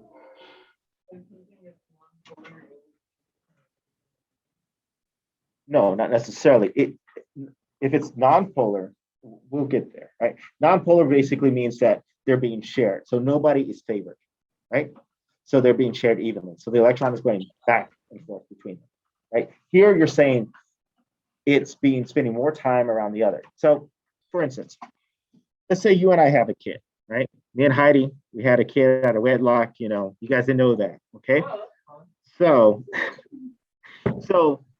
in the case, the court says that we're both great parents, right? So that means that I'm going to get the kid half the time and you're going to get the kid half the time. So we split it up evenly. I get him half, you get him half, right? So that would be an example of non-polar, right? Now, let's say I'm a shit parent, right? I work too much. I don't feed the kid right. Don't make him brush his teeth or anything like that. And the court knows this, right? And they say, no, Heidi is a better parent. So then Heidi gets the kid the majority of the time, and I get the kid on the weekends, right? So then you get them 5 days a week, and I get it 2 days a week, right? So is that sharing evenly? No, that means that you're the better parent, you're favored. So the electron is spending more time with you. So the kid is like our electron. You get the electron more than I do. Okay. Okay, does that make sense? Better analogy? And then ionic character, that means that they're not sharing electrons, that they have. That's right. Ionic character basically means that they're not sharing electrons. Heidi gets a kid, and they're like, you cannot touch that kid. You are barred from that kid because you're such a bad parent, right? So Yeah. it's the valence electrons. I know that that's what's being shared. That's right. The- It's always Is going to be it- valence electrons. Always, yes. Uh, is it equal among the orbitals?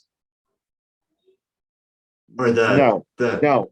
So that's getting into molecular orbital theory. We're not getting there. So you got to wait till you get to general chemistry, and we'll talk about that. okay.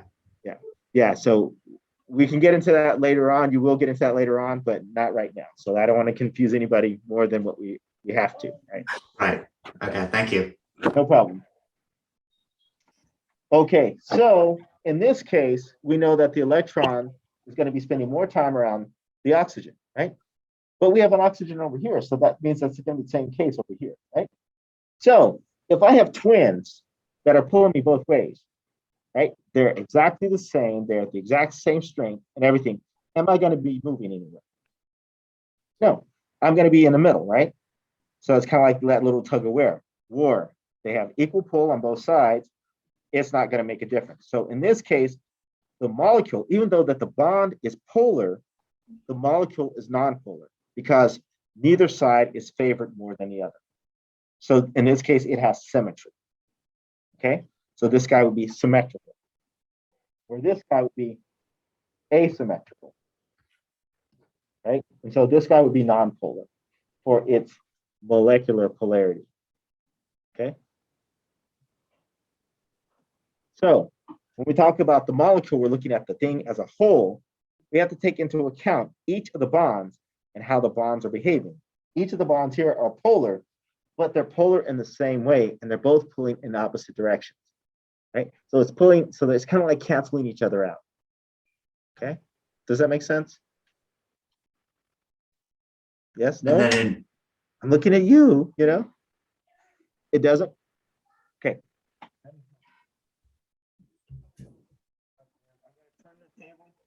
You guys can see what we're doing a little bit. Can you guys see the center of the class? yes.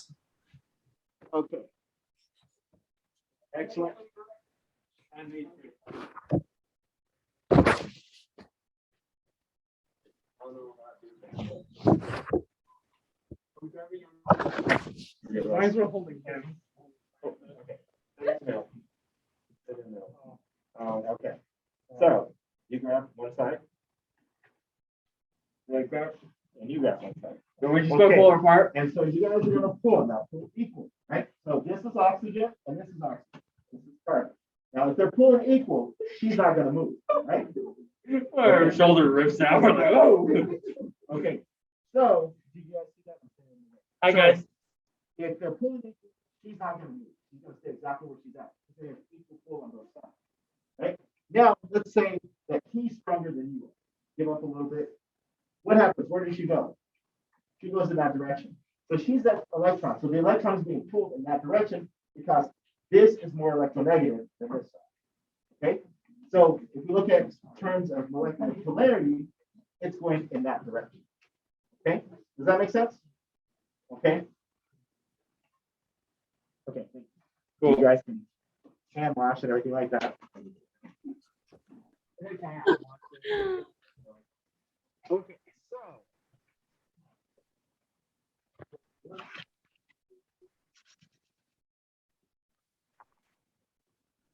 let's talk a little bit more about polarity, right? Now I'm going to talk to you guys in terms of dating.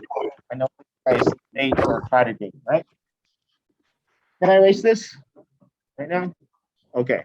Yeah. So we're going to be looking at the polarity of carbon tetrachloride, methane, and carbon hydrogen trichloride, and carbon hydrogen dichloride, and carbon trihydrogen chloride.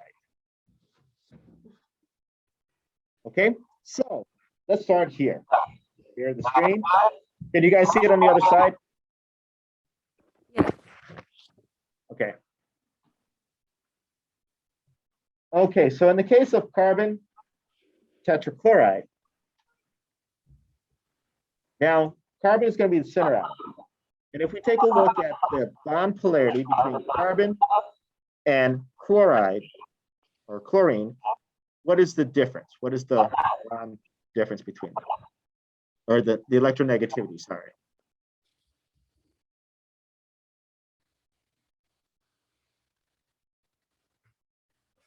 Carbon is 2.3, 2.2.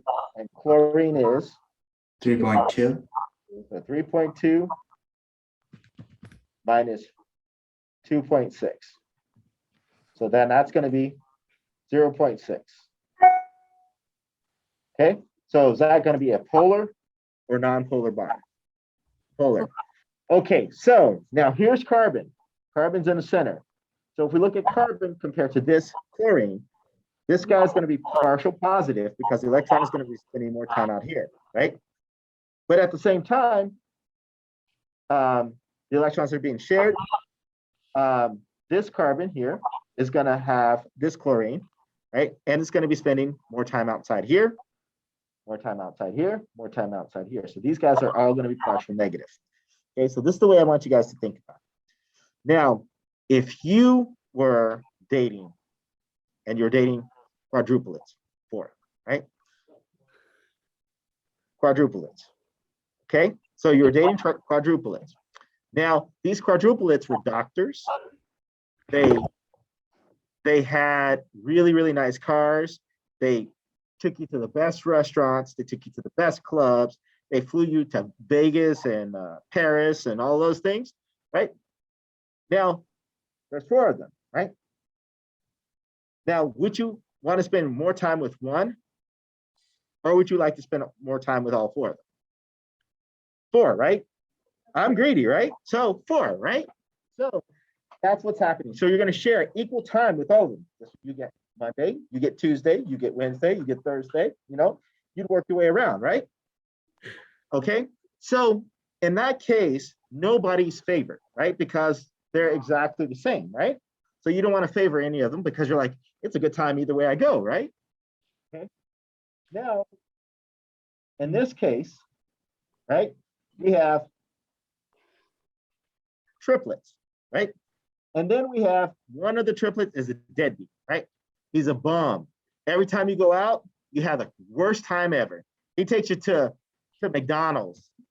No offense. Takes you to McDonald's.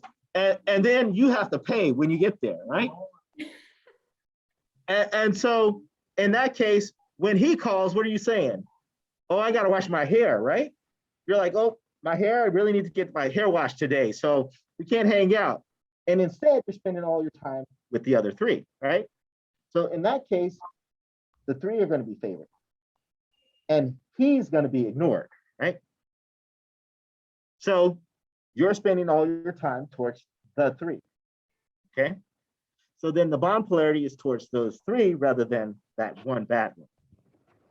Does that make sense?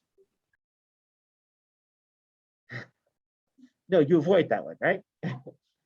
Okay, so here, now you have twins, right? Twins that are good, twins that are horrible, right? So you're going to spend more time with the twins that are good, right? So then again, you're going to be going in this direction, okay? Does that make sense? Okay, and then in this case, when you have one good product and then these 2 are kind of crappy, then you're going to spend all your time over here. So then the molecular polarity is going towards that one rather than the other, right? And here, no molecular polarity, right? So it's non-polar. These guys have polarity, and it's always going towards the one that the negative part is on, where the electron is going. Okay, does that make sense? Okay. And then here, when they're all 4 deadbeats, you're like, I don't have time for any of you guys. So, bye, Yeah. Okay. Sometimes. In most cases, you ghost them, right? Okay. You guys get it? That makes a lot more sense now, right? You're like, yeah, I know, I dated twins. I can't say I dated triplets. I dated twins. It was not the best thing ever, let me tell you.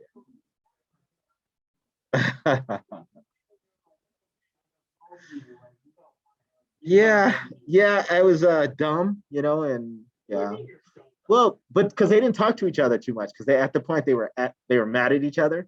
And yeah, it was not the smartest thing, but it blew up in my face really quick. And I learned a very, very valuable lesson. Yeah, don't date twins. Don't date twins.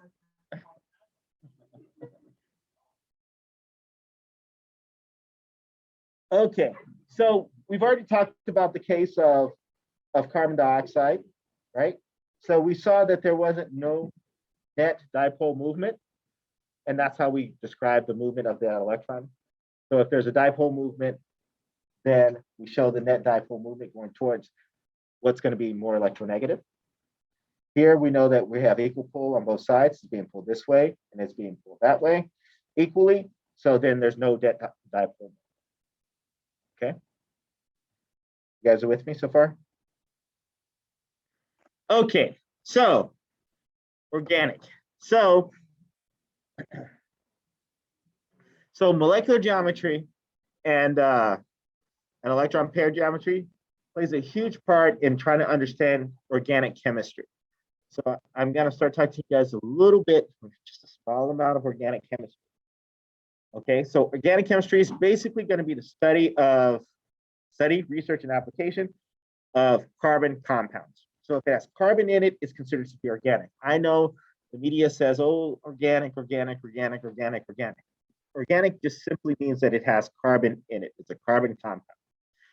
Now, inorganic chemistry has organic compounds in it as well, too, such as carbonates, cyanide, like carbon dioxide. So those guys are considered to be inorganic because they're in inorganic chemistry. But you also have what we call organic chemistry, other compounds. And so we kind of use them too, but those guys are considered to be like exceptions. Okay. So when we talk about organic compounds, one of the things that we're going to be paying attention to is how many bonds it has. What is the structure of it? So for instance, carbon has the ability of having 4 single bonds. You guys can kind of see that here. 1, 2, 3, 4. So when it has 4 single bonds, what is its molecular geometry or attachments? If it has 4 things attached to it, tetrahedral, right? Right, what it says there. We know that the angle of that is 109.5. When it has 3 attachments, what is its trigonal planar, right? When it has 2 attachments, we know that it's linear. Okay, so here we could have a double bond with 2 single bonds, so it has 3 attachments. Here we could have 2 double bonds, so it's linear. Okay, and then if there's a single bond and a triple bond, that's going to be linear.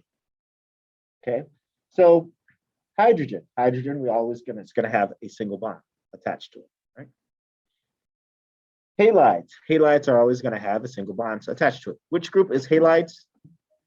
Group 17. So that's fluorine, chlorine, bromine, iodine, right? Lucy, I'm going to mute you because we're getting some feedback when I talk. Oh, yeah, sorry. That's all right. So if we have oxygen has the ability of having 2 bonds, and then which it's going to make a bent structure, or it could have a double bond, right? Or it'll be linear, depending on what it's. Okay, nitrogen. So if we have nitrogen, we could get trigonal pyramidal, or we could get angular. Okay, or we could even get a linear structure where we have a triple bond. Yes.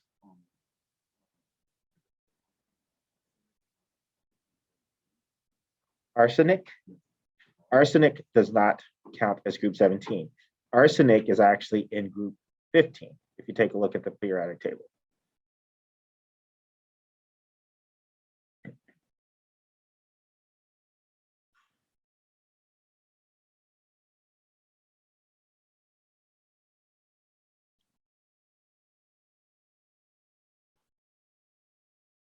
Okay.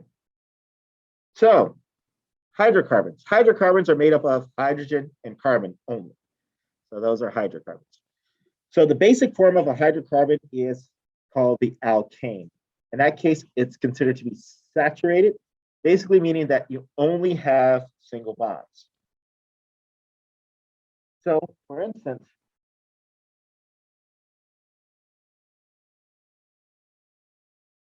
if we have methane,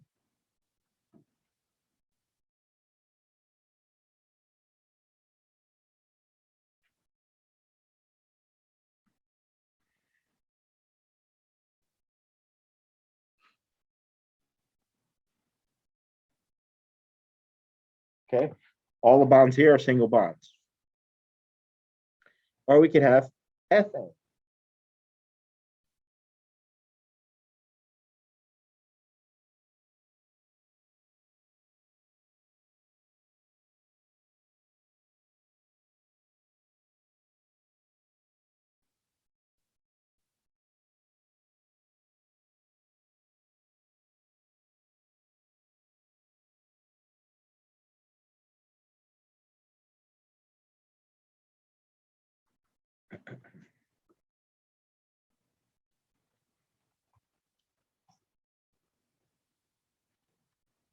Okay, again, only single bonds.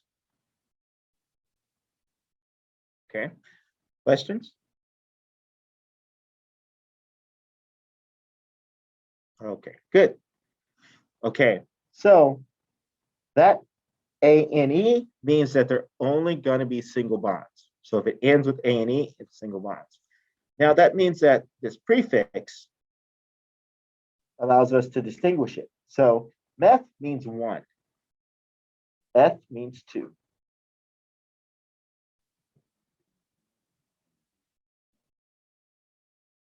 Yes, and then it has a hydroxyl group. We'll talk about that later. Okay, good question. Okay, so if you look at the table here, we have methane. Meth, again, means 1. Eth means 2. Prop means 3. But means 4. Pent means 5. Hex means 6. Hept means 7. Oct means 8. Non means 9. And dec means 10. So after 5, we go back to the Greek prefixes. The beginning, we don't, right? Meth means 1.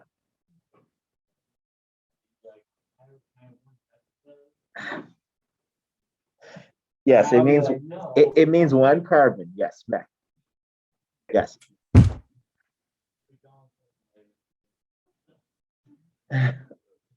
Okay. Yes. Yes, Robin. Let's see. Just trying to figure out how to. Butane has more energy than methane, right? Yes. Yes, because the energy is being stored up in its bonds. Okay. Yeah.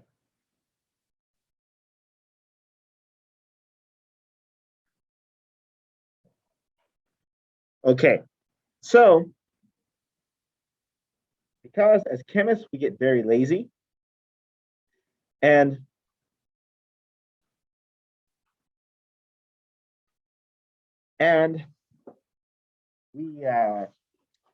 we will often use large hydrocarbons rather than these really short hydrocarbons, and we don't want to sit there and write it out all the time.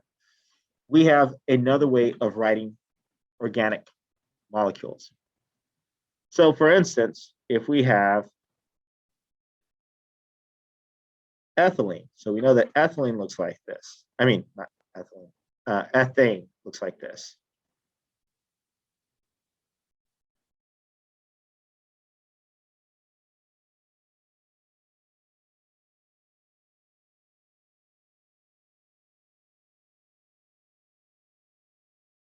So we can use the skeletal structure, which is just basically using lines to draw this. So this could be represented by this, where each end represents the carbon And we know that it's saturated with hydrogen. So we have to put it so that there's 4 bonds altogether. So there would be 3 hydrogens on each side so that we'd have a total of 4 bonds. Okay, so that would represent the same thing. So this would be ethane.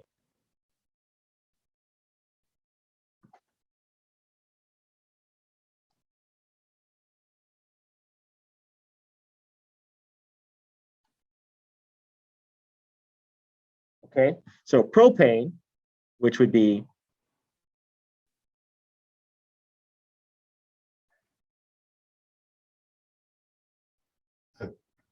this, 3 carbons, right? 3 carbons, that's right.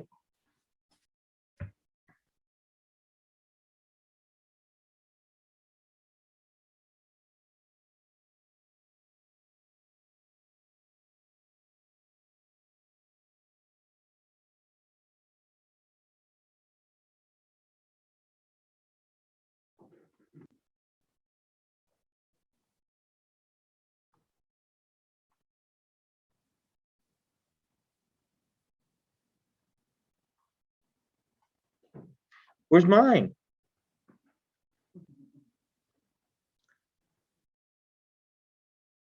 Okay, would be represented with this structure, where each N represents a carbon. That's 1, that's 2, that's 3. So we know that that's propane.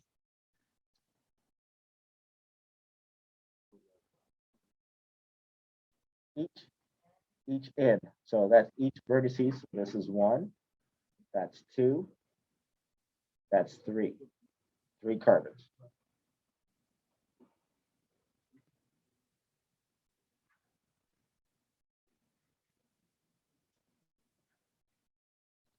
Okay, so, and we know that this guy, as I said, was propane.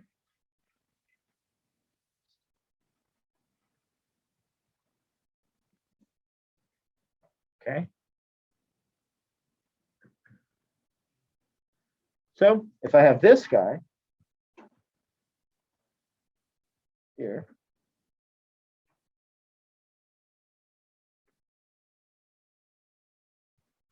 what would that guy be called?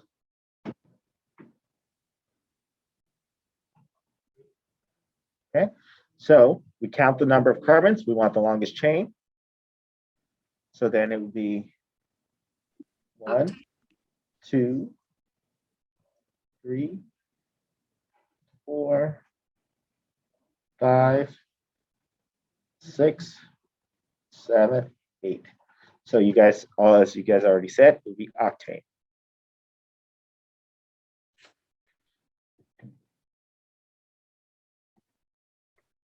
Okay. Simple, not too hard. Okay. Okay. So let's see if we can add another layer on. Okay. You guys ready? Can I erase this?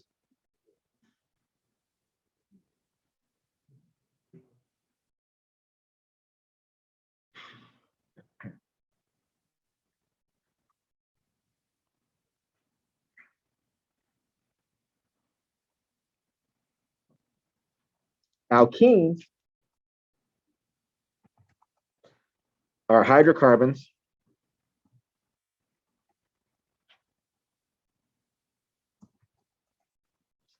I can spell with at least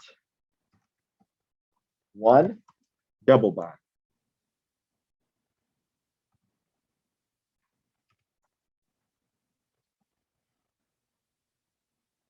Okay, so let me give you an example. So if we have C double bonded to another C,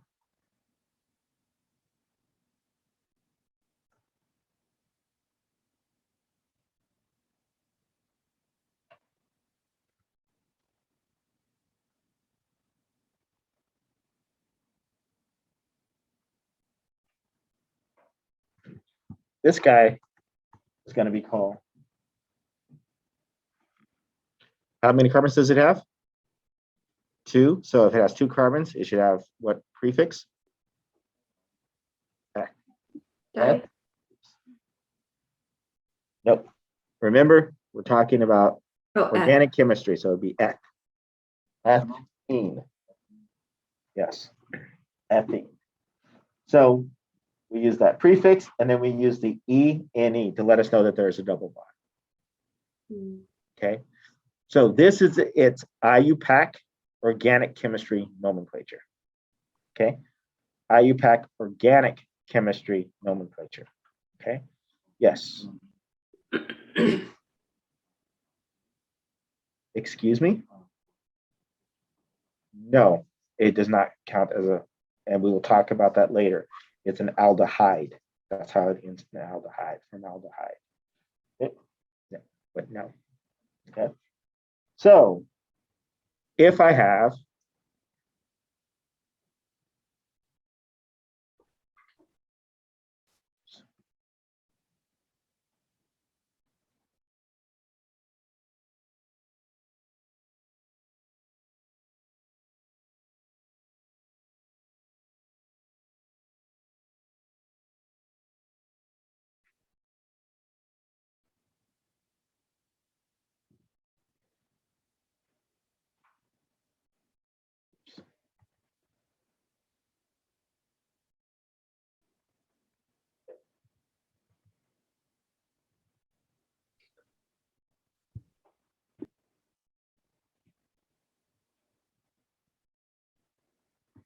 okay, so here's 1, 2, 3.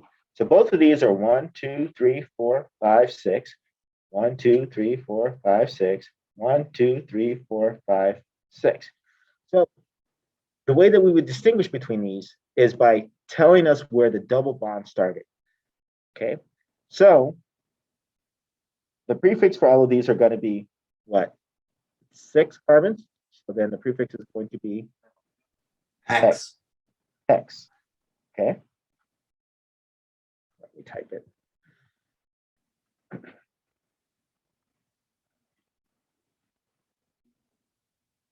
Okay, there's a double bond, so we put the E, and we have to add one more thing. We have to say where the double bond starts. Now, we always want to give it the lowest possible number that we can give it. So we can count from either side. We can count from left or right.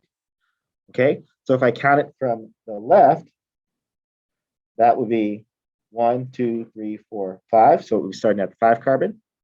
And then if I count it from the right, it'll be 1, 2, 3, 4, 5. Okay, 6. So it would be the first carbon, starting at the first carbon. We want to try to give it the lowest number that we can give it. So we want to start it at the first carbon. So we call this 1 hexene. So that would be this first one. Okay. The second one, we start counting from the right to the left. So that's 1, 2. So the double bond starts at the second carbon. So then we would call this guy 2 hexene.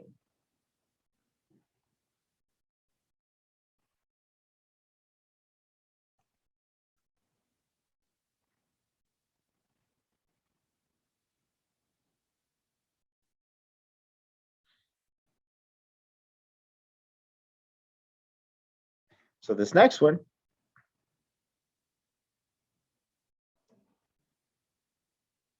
one, that's 2, that's 3. We started from the other way, that's 1, 2, 3. So it's 3 either way we go. So then this guy would be called 3 hexene.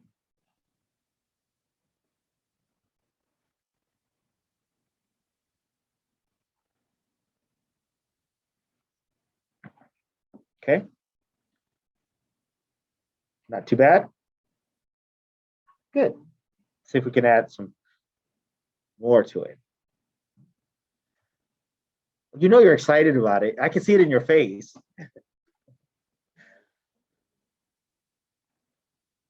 Okay. So what happens when we have 2 double bonds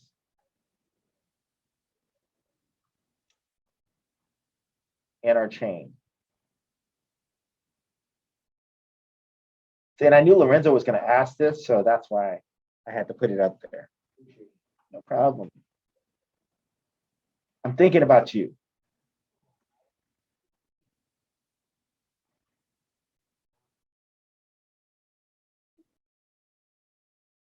Okay, so when I have two double bonds, I still want to count the chains, and I also want to try to give it the lowest numbers possible. So let's go ahead and do that. Let's count it.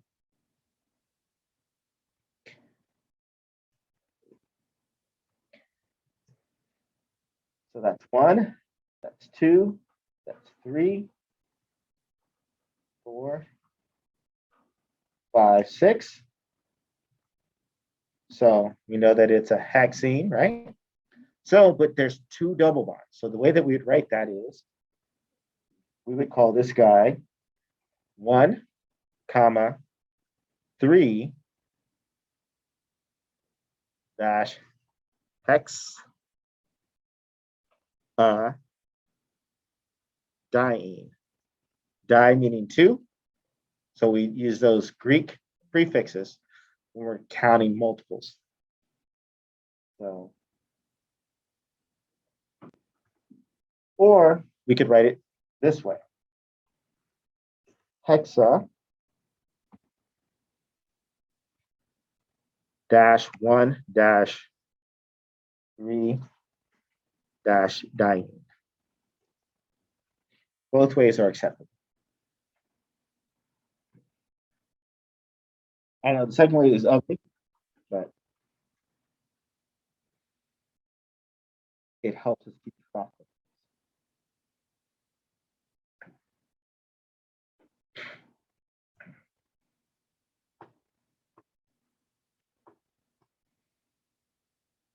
Okay, how are you guys doing? Not too bad? Okay.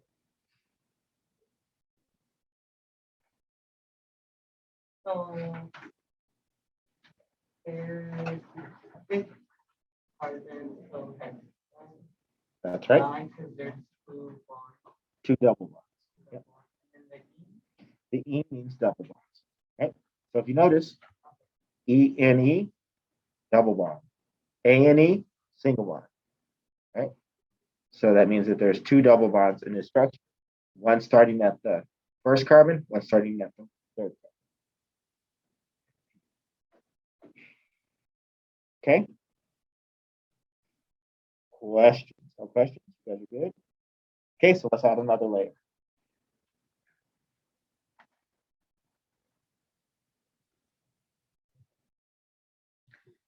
So you guys know, this guy also has a common name. You guys are going to have to worry about the common name, but when you guys go to organic chemistry, intro to Orchem, and then also OChem, then you're going to have to worry about the common name. This guy's common name is ethylene.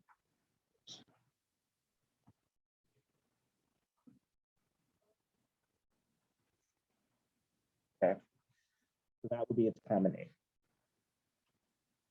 Okay. So I'm going to erase this part down here.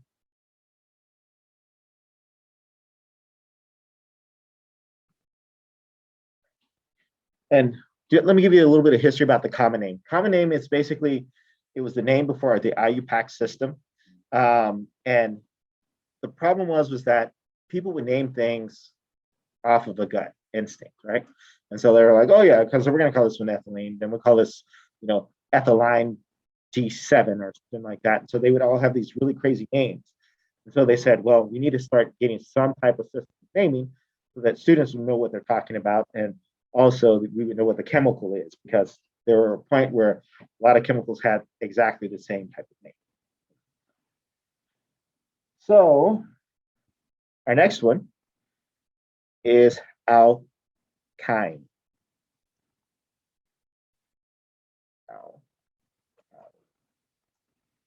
And these are hydrocarbons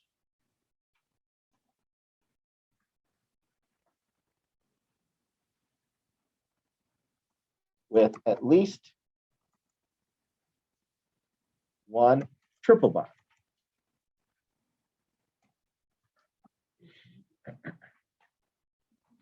okay? Because the triple bond, you're going to get a linear structure, we often will draw it like this. Let's see.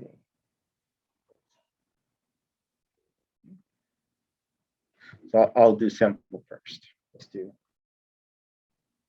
C, triple bonded to C.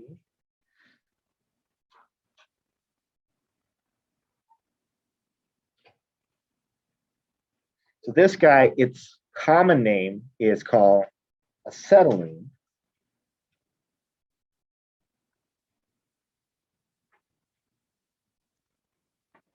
But its IUPAC,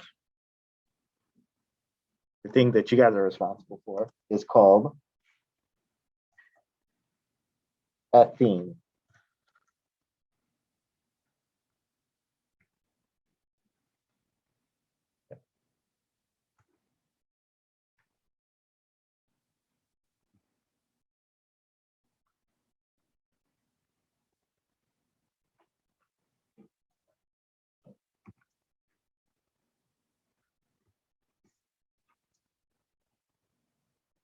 That's right. Ethine, sorry. No, ethane would be double bond, right? Ethine.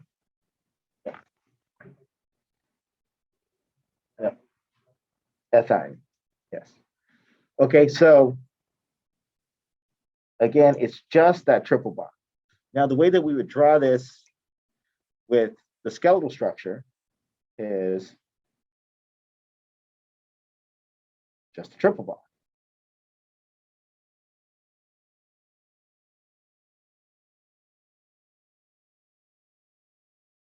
Okay, and that's what it would look like. Okay, so what I want you to know now, let's say I have this structure.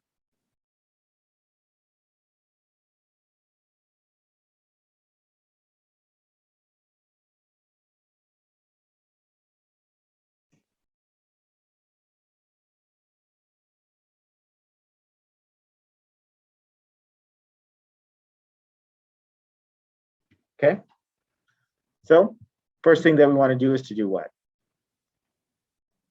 Count the carbons. So we're going to count from left or right? Okay, so you're saying here, 1, 2, 3, 4, 5, 6, 7, 8.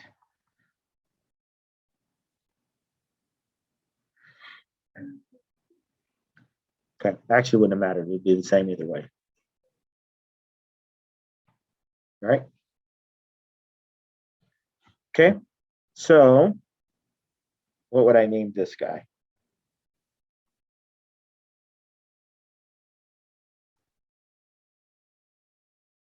What was it? Nope, you only put where it starts at. So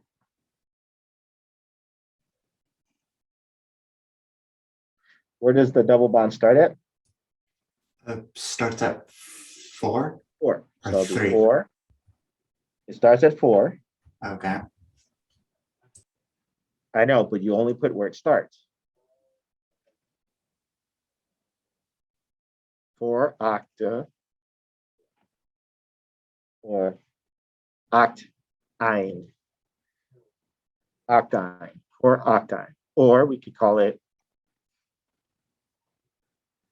yeah, octine, octa 4 dash ine. It doesn't look pretty, right? But both are acceptable. Okay. So what if I have this guy?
Okay, which way am I going to start counting from? From the left.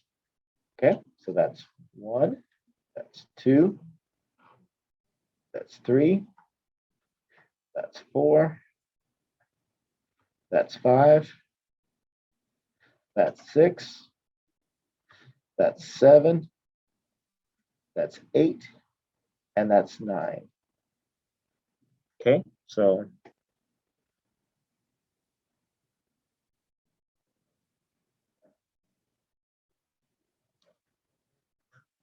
it'll be what?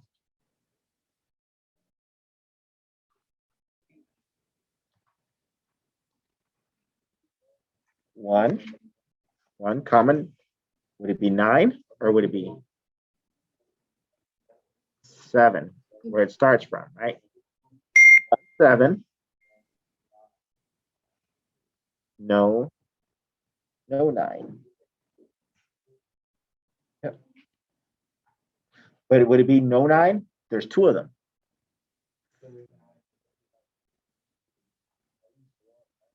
Yeah, so it's, are you sure? So since there's 2, because we have to say we're 2, there's 2 of them, right? So this, if we just put 1, 7, no 9, was that, what did you say? Nona, die. That's right, 9. Okay. Yes. So try. Yes, exactly. Okay. So it will be 1, 7, nona, diine. Okay. Okay. So let's do one more, and then we'll move on.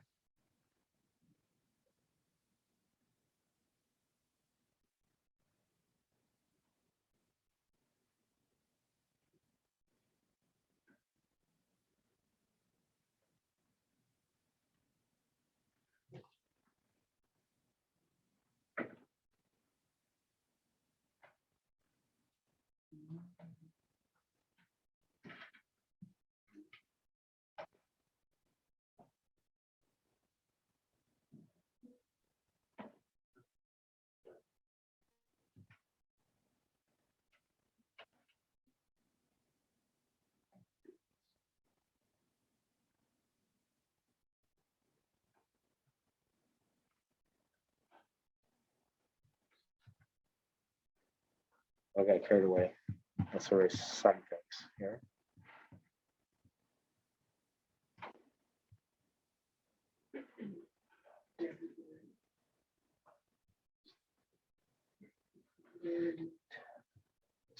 One more. I think that should be right. 1, 2, 3, 4, 5, 6, 7, 8, 10. There we go. So then that way you don't have to worry about it.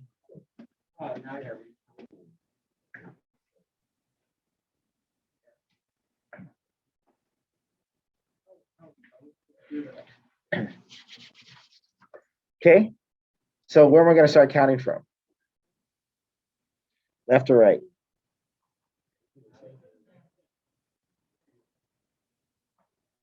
So we count it. We started from the left. Write that in yellow. 1. I mean to the left. 2, 3, 4, 5, 6, 7, 8, 9, 10.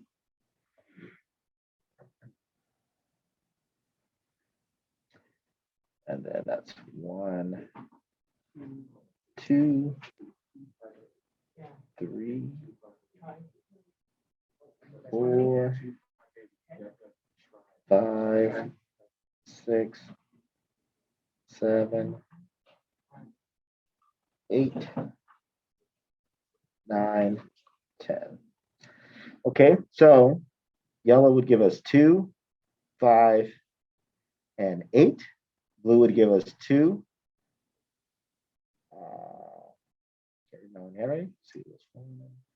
2, 3, 4.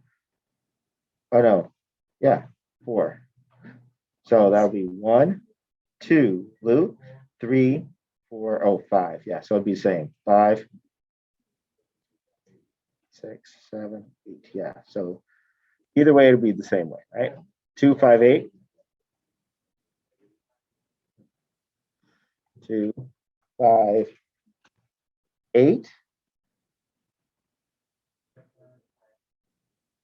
Deca, tri, time.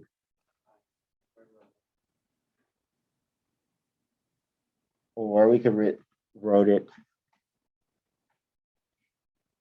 deca,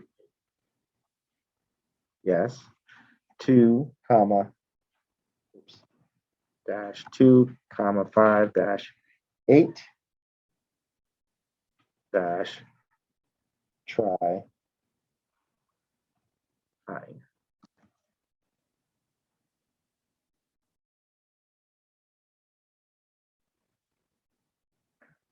Okay. Not too bad. Okay. Okay, so I'm going to add one more layer, and then I'm going to put a couple on there for you guys to name. Okay, so but first let me add the one layer.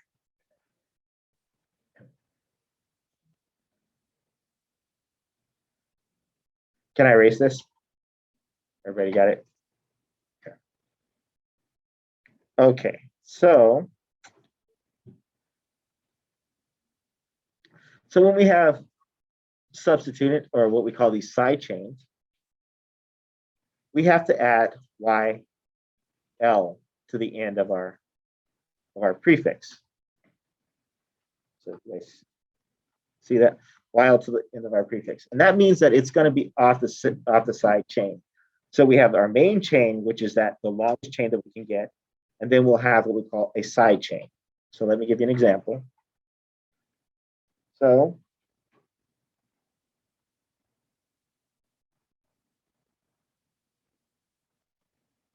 okay, so this here represents that side chain. The main chain would be 1, 2, 3 carbons. This here has 1 carbon coming off of the side. So this side would be called a meth because it's 1 carbon, so it would be called methyl. And then the long chain is 1, 2, 3. So then what is a 3 carbon chain?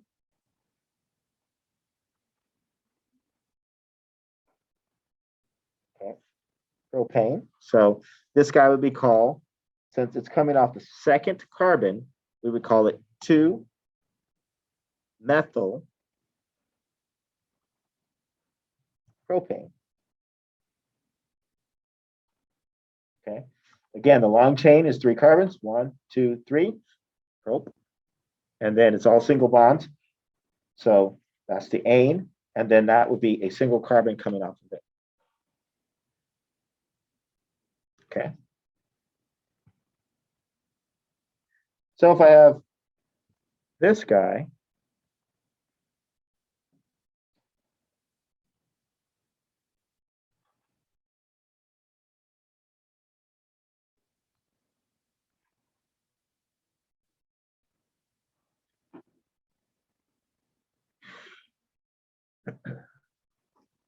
okay, we would go find our longest chain.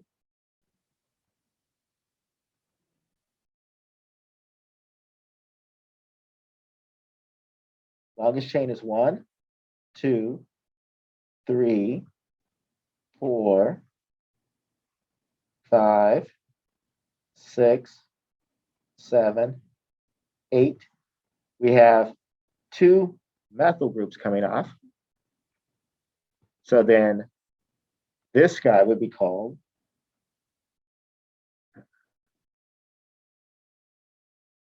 3, 3. And since there's 2 methyl groups, we go dimethyl.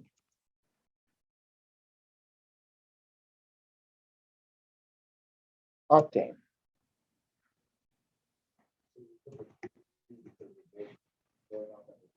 That's right.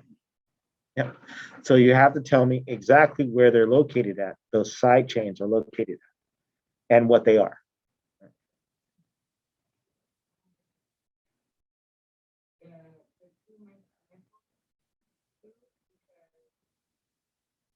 There's 1, 2, right? Because that's a single carbon coming off, and this is also a single carbon coming off. That means single, right? So it's 3, 3, because this is 1, 2, 3. On the third carbon, there's 2 methyl coming off of it. 3, 3 dimethyl, meaning 2 methyl groups coming off of it. Yes.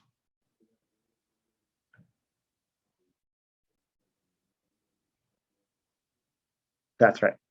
Yeah. So if we add it, he's saying, and this might clarify a little bit, if we had one more methyl group, let's say we had a methyl group on the second carbon right here. Okay. So then this guy would be called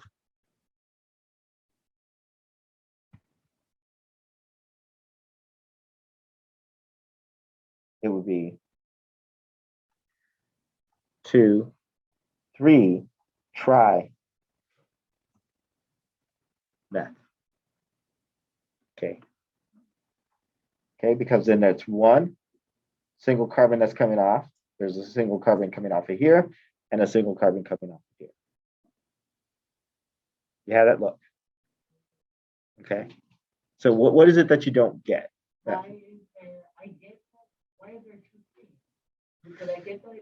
They're both at the third carbon, right? So this is the main chain. You always count the main chain. That's 1, that's 2, that's 3. This is the third carbon. So this one is at the second carbon. So that's why we get the 2. This is at the third carbon. There's 1 coming this way and 1 going that way, right? So that's 2 carbons that are coming off of there, 2 methyl groups that are coming off of there. Yeah, that's right. Because there's 2 of them there. Yeah. Does that? Question. You get it? Okay. So the other way was 3, 3. You don't get it? Oh, you get it? Okay. What was that? The other way was 3, 3 dimethyl. That's right. The other way was 3, 3 dimethyl.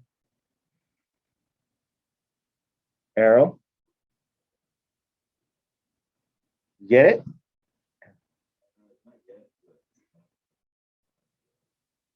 Okay.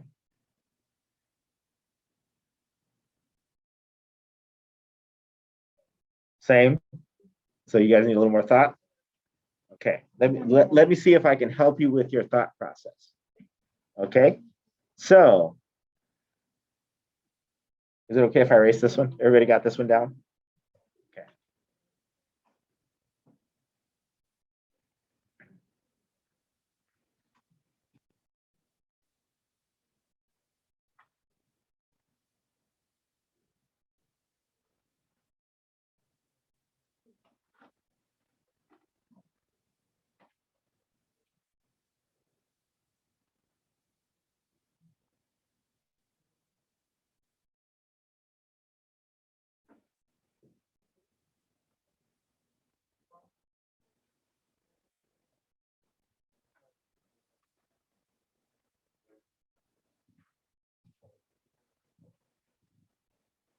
Okay.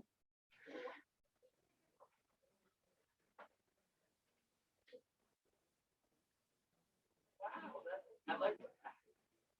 Very cool. Okay, so let's go through this one together. The first thing that we want to do is to do what? Find our main chain, right? So we want to find our main chain. So we want to find the longest carbon chain that we can find. So if we go here, I'm going to start off in red. So that's 1, that's 2, that's 3, that's 4. And if we turn this way, that will be 5, that'll be 6. Okay. It has to be the longest chain. Okay, longest chain. Right now we have 6, right? But if I go this way, I continue here at the 4, and I go 5, and then that will be 6, right? Or I can keep going. That's 5. This is 6. This is 7, and this is 8. So what is going to give me a longer chain? Going this direction, going this direction, or going this direction. Okay, that's going to give us our longest chain. So that's going to be our longest chain. Okay, so we're going to use that one to do our counting. Okay, we always want to use the longest chain. You guys are clear on that? Okay, so we got our longest chain. Everybody's happy with that, right? Okay, now the next part is, are we going to count from the left or are we going to count from the right? Since we know where our longest chain is, are we going to count it from the left or the right? So we look at where things are located. So here, that's 1, that's 2, that's 3, that's 4. So that would be, the smallest number would be 4 in this direction. Here, that's 1, that's 2, that's 3. Is 3 less than 4? Okay, so then we're going to start counting from this side. So I'm going to erase my red numbers.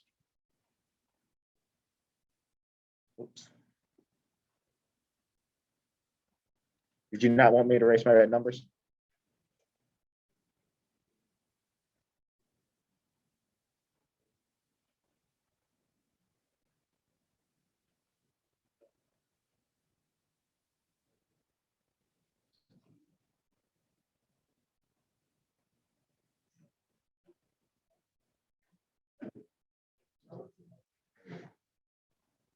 Okay, and I'm going to use pink numbers now. So that's 1, that's 2, that's 3, that's 4, that's 5, that's 6, that's 7, and that's 8. Okay, so that's my main chain, right? So my main chain has how many carbons? 8. So that means it has a prefix of what? Oct.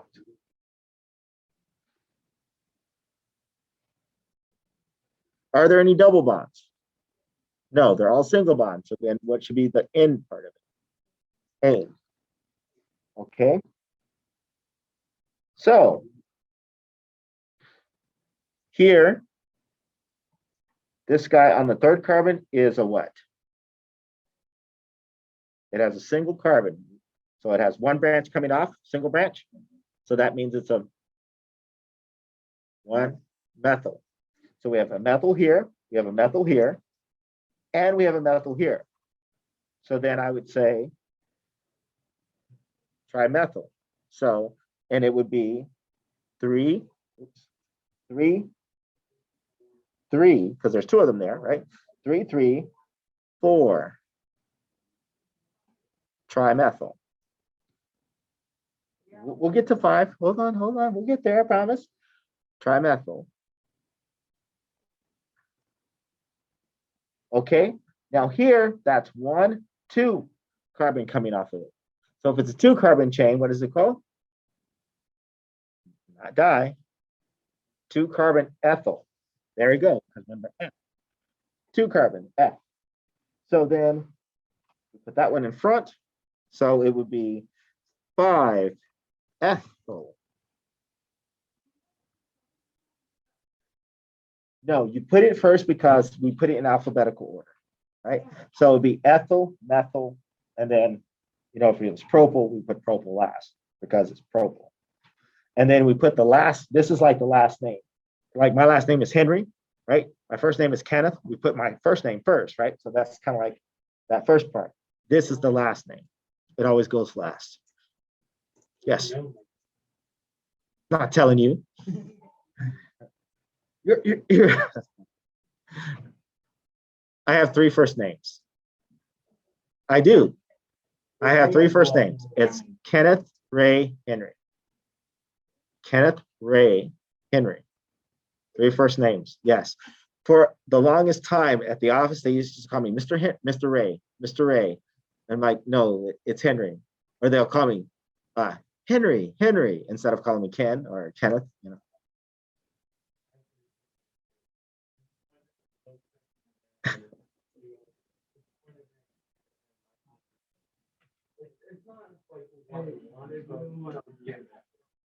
Okay.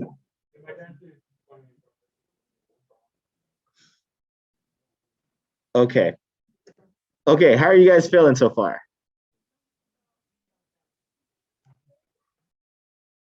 I didn't put a period. Oh, I did put a period there. It should be a dash. Yeah, that was an accident. Sorry. Dash. Ethyl. Ethyl because that's 1, 2 carbons right there, right? The side chain is a 2-carbon chain. Yes.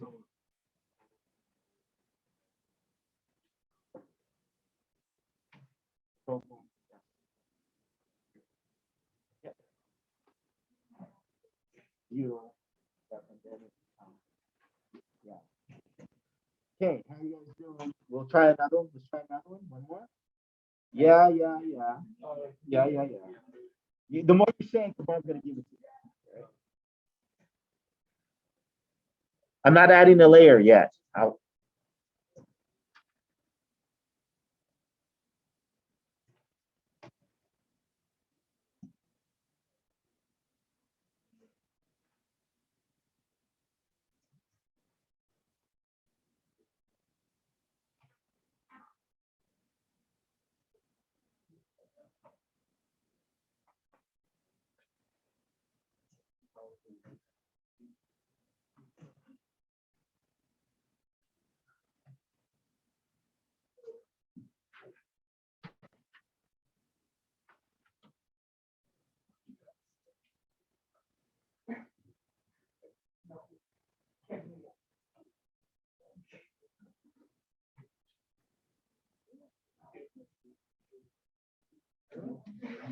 Okay.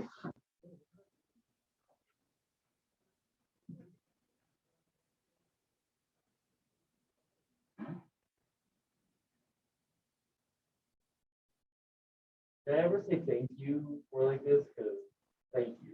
You're welcome. Yes, thank you at 9:30. I woke up this morning like, yeah, I'm gonna be doing 9:30. Look at this thing like, whoa.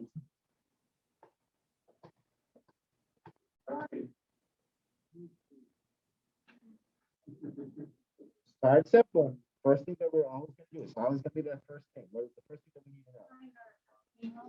Find our main chain, find the longest chain. Okay, so let's count to find our longest chain. You got it? So we can start here. 1, 2, 3, 4, 5, 6, 7, 8.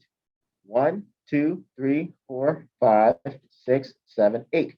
So those both would be my longest chain, right? So the way that we decide which one we're going to use is we want to find the one that has the most complexity, the most double bonds in it to take up our longest chain.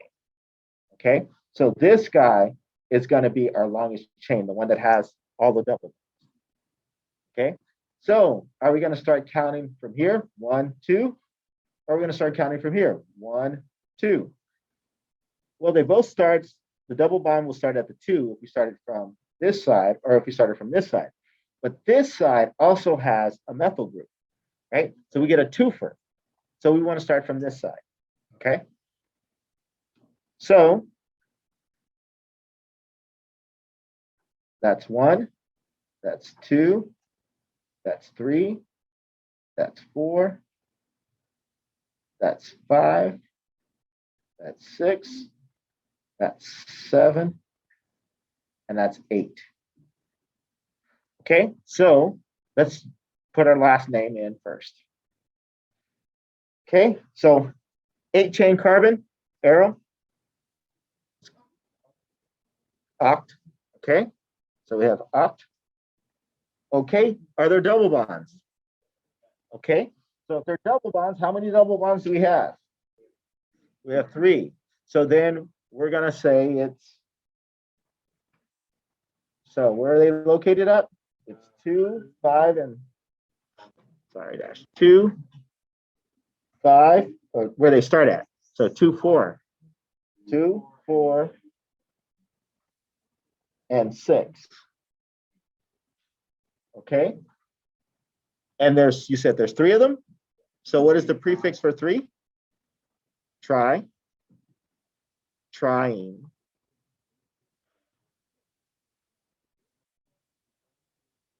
Okay. What was that? Ditri, Y, N-E. Yes, because you have to tell me where they're at. Yes. Was that ein? Oh, een, you're right. Sorry. You're correct. No, that was my fault. I wasn't thinking. I was thinking my triple bonds. I had one earlier that was triple bonded. So, okay. So it's 2, 4, 6, tri, een. You're correct. Okay. So then where are we? Where are our side chains? And where are they? So we have 1 at the 2, right? So what do we have at the 2? It's a single chain, which that means that it's called meth. Okay. So we have 2 meth.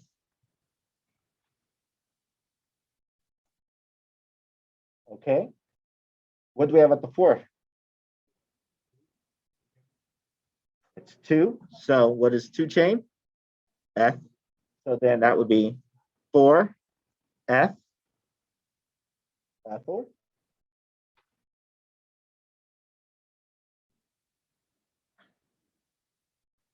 Okay. And then what do we have at the 5? 1, 2, 3. 3 chain carbon. Prop. So it's propyl. So alphabetically, E, M, and then our P, right? Because P is after M. So then that will be off the 5 chain, 5 propyl.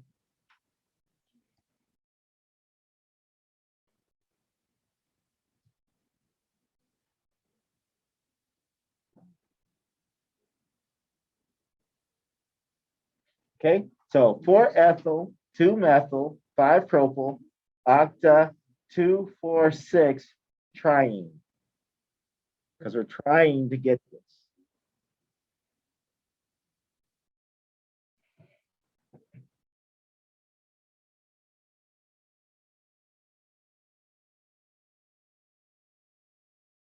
Okay. Okay. One more thing, and then we'll call it a day. Is that cool? Well, we won't call it a day. We have to do the practice. Name you guys name. I'll put a couple on the board, and then you guys name it. Okay. So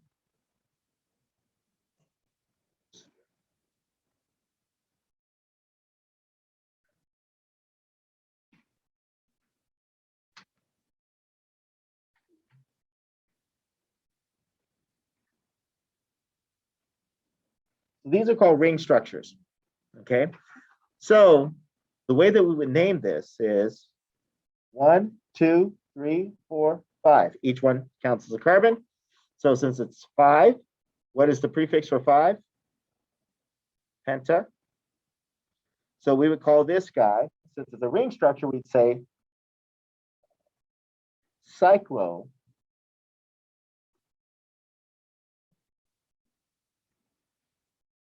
Pent. Oops. I can spell pentane. I cut away with the C's too.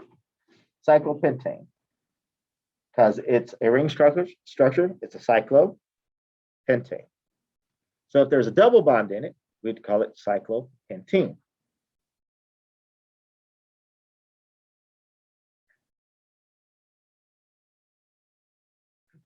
If there's a triple bond in it, which wouldn't work so well in this case because it has to be a linear component, we would put it I. Okay. How are you guys doing so far? Not so good? You don't understand? What don't you understand? No. Okay, where we're going to start counting from for the first one. Okay. Triple bond, you mean? Okay. So that's 1. That's 2. That's 3. That's 4.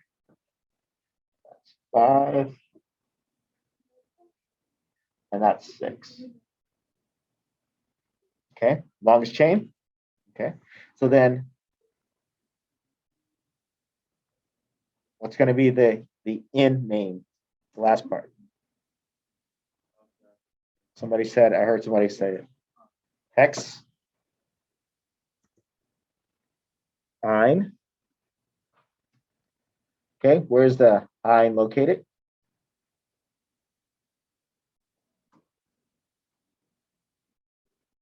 It's located at the 2. It starts at the 2. Okay.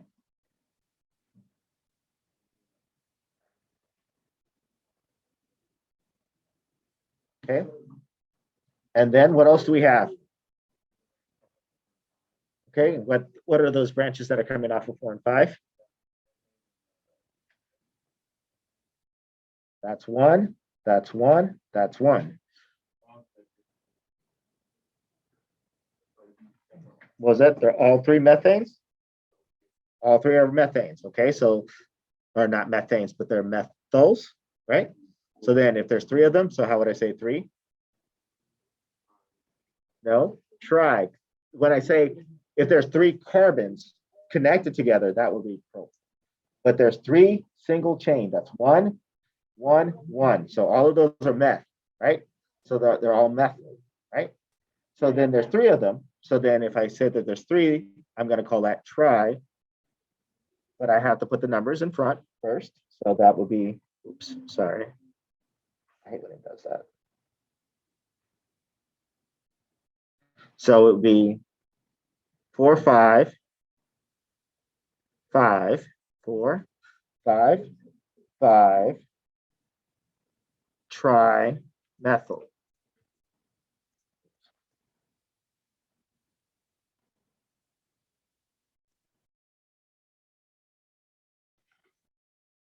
Okay. So since there's a methyl group here, there's a methyl group here, and there's a methyl group here, that's 3 methyls, right? So that's why we get trimethyl. We have to say where they're located. There's 1 at the 4, and there's 2 at the 5.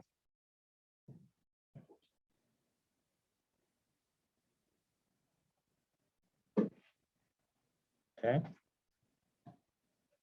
How are you guys doing?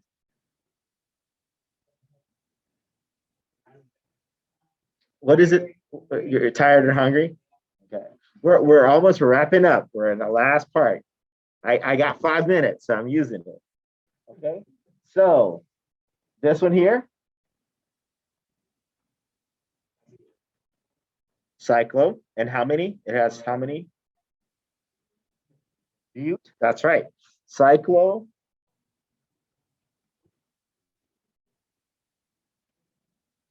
It's a double, so it's butene. So it's cyclobutene. And we have to say where the double bond starts. Well, we get to pick where the double bond starts. And again, we get a twofer, right? So we also have an ethyl group coming off of it. That's 1, that's 2 carbon. So we'd call this 1 ethyl,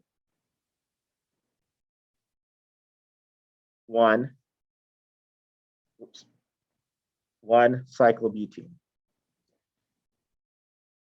Because the double bond is going to start at 1. Okay.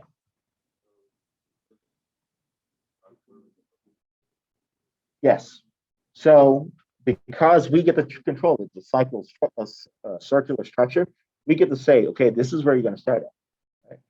And you always want it to start where you have the most stuff at. Okay.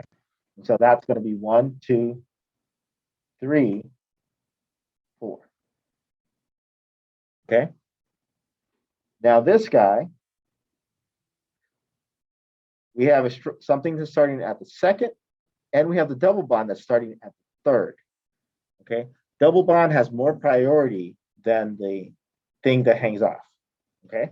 So if the double bond has more priority than the thing that hangs off, we want to start over here. So we go 1, 2, 3 to give it the lowest number possible. Okay. And then that's 4, 5, 6. So this guy would be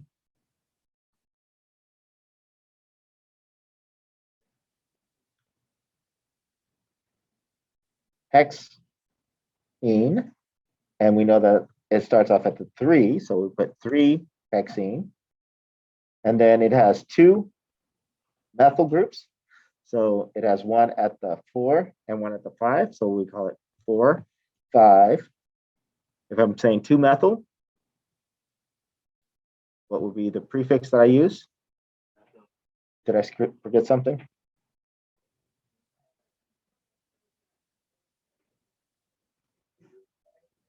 I say 1, 2, 3. Ah, good point. Good point. I'll get lower numbers. So you're right. It's 3 either way. So then we would actually go the other direction. Good eye.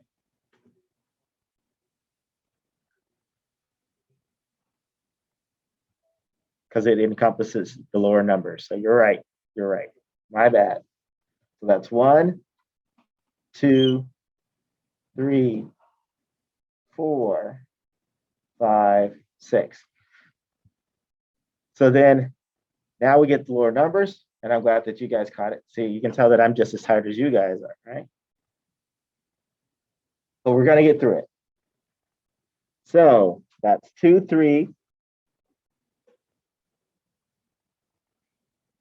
2, 3 dimethyl.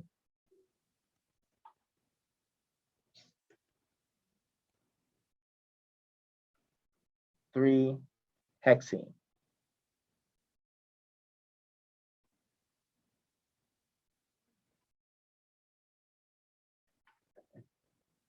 Okay, so here we have 1, 2, 3, 4, 5, 6, or we have 1, 2, 3, 4, 5, 6. So either way I go, it's going to be 6. So now we want to just look to see who's going to give us lower numbers. So that's 1, 2. If we go this way, so this would be the way we start, because that would give us 2 here. And these guys are equivalent. So basically, it doesn't matter where you start, as long as you get the lowest number possible. This would be 1, 2, 3. We'd have something at the 3rd carbon. This will be 1, 2. So we'd start in this direction. So that's 1, 2, 3, 4, 5, 6. Okay. 6 carbon chain. Hex. Is it any double bonds or triple bonds? Oops. Hexane.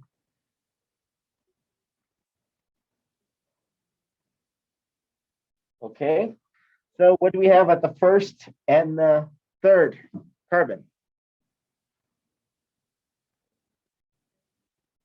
So there's 2 of them. So then that means dimethyl. And then what do we have at the 4th carbon? That's ethyl. Okay. Ethyl is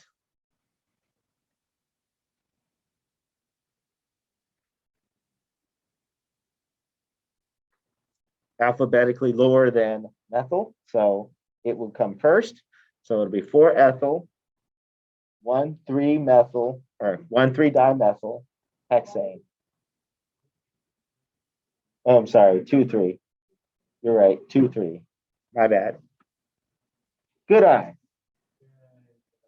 Yep. 1, 2. Yep. 1, 2. Yes. 2, 3 dimethyl hexane. Okay. Questions? No questions? You guys just want to go home and eat or go to bed? Okay.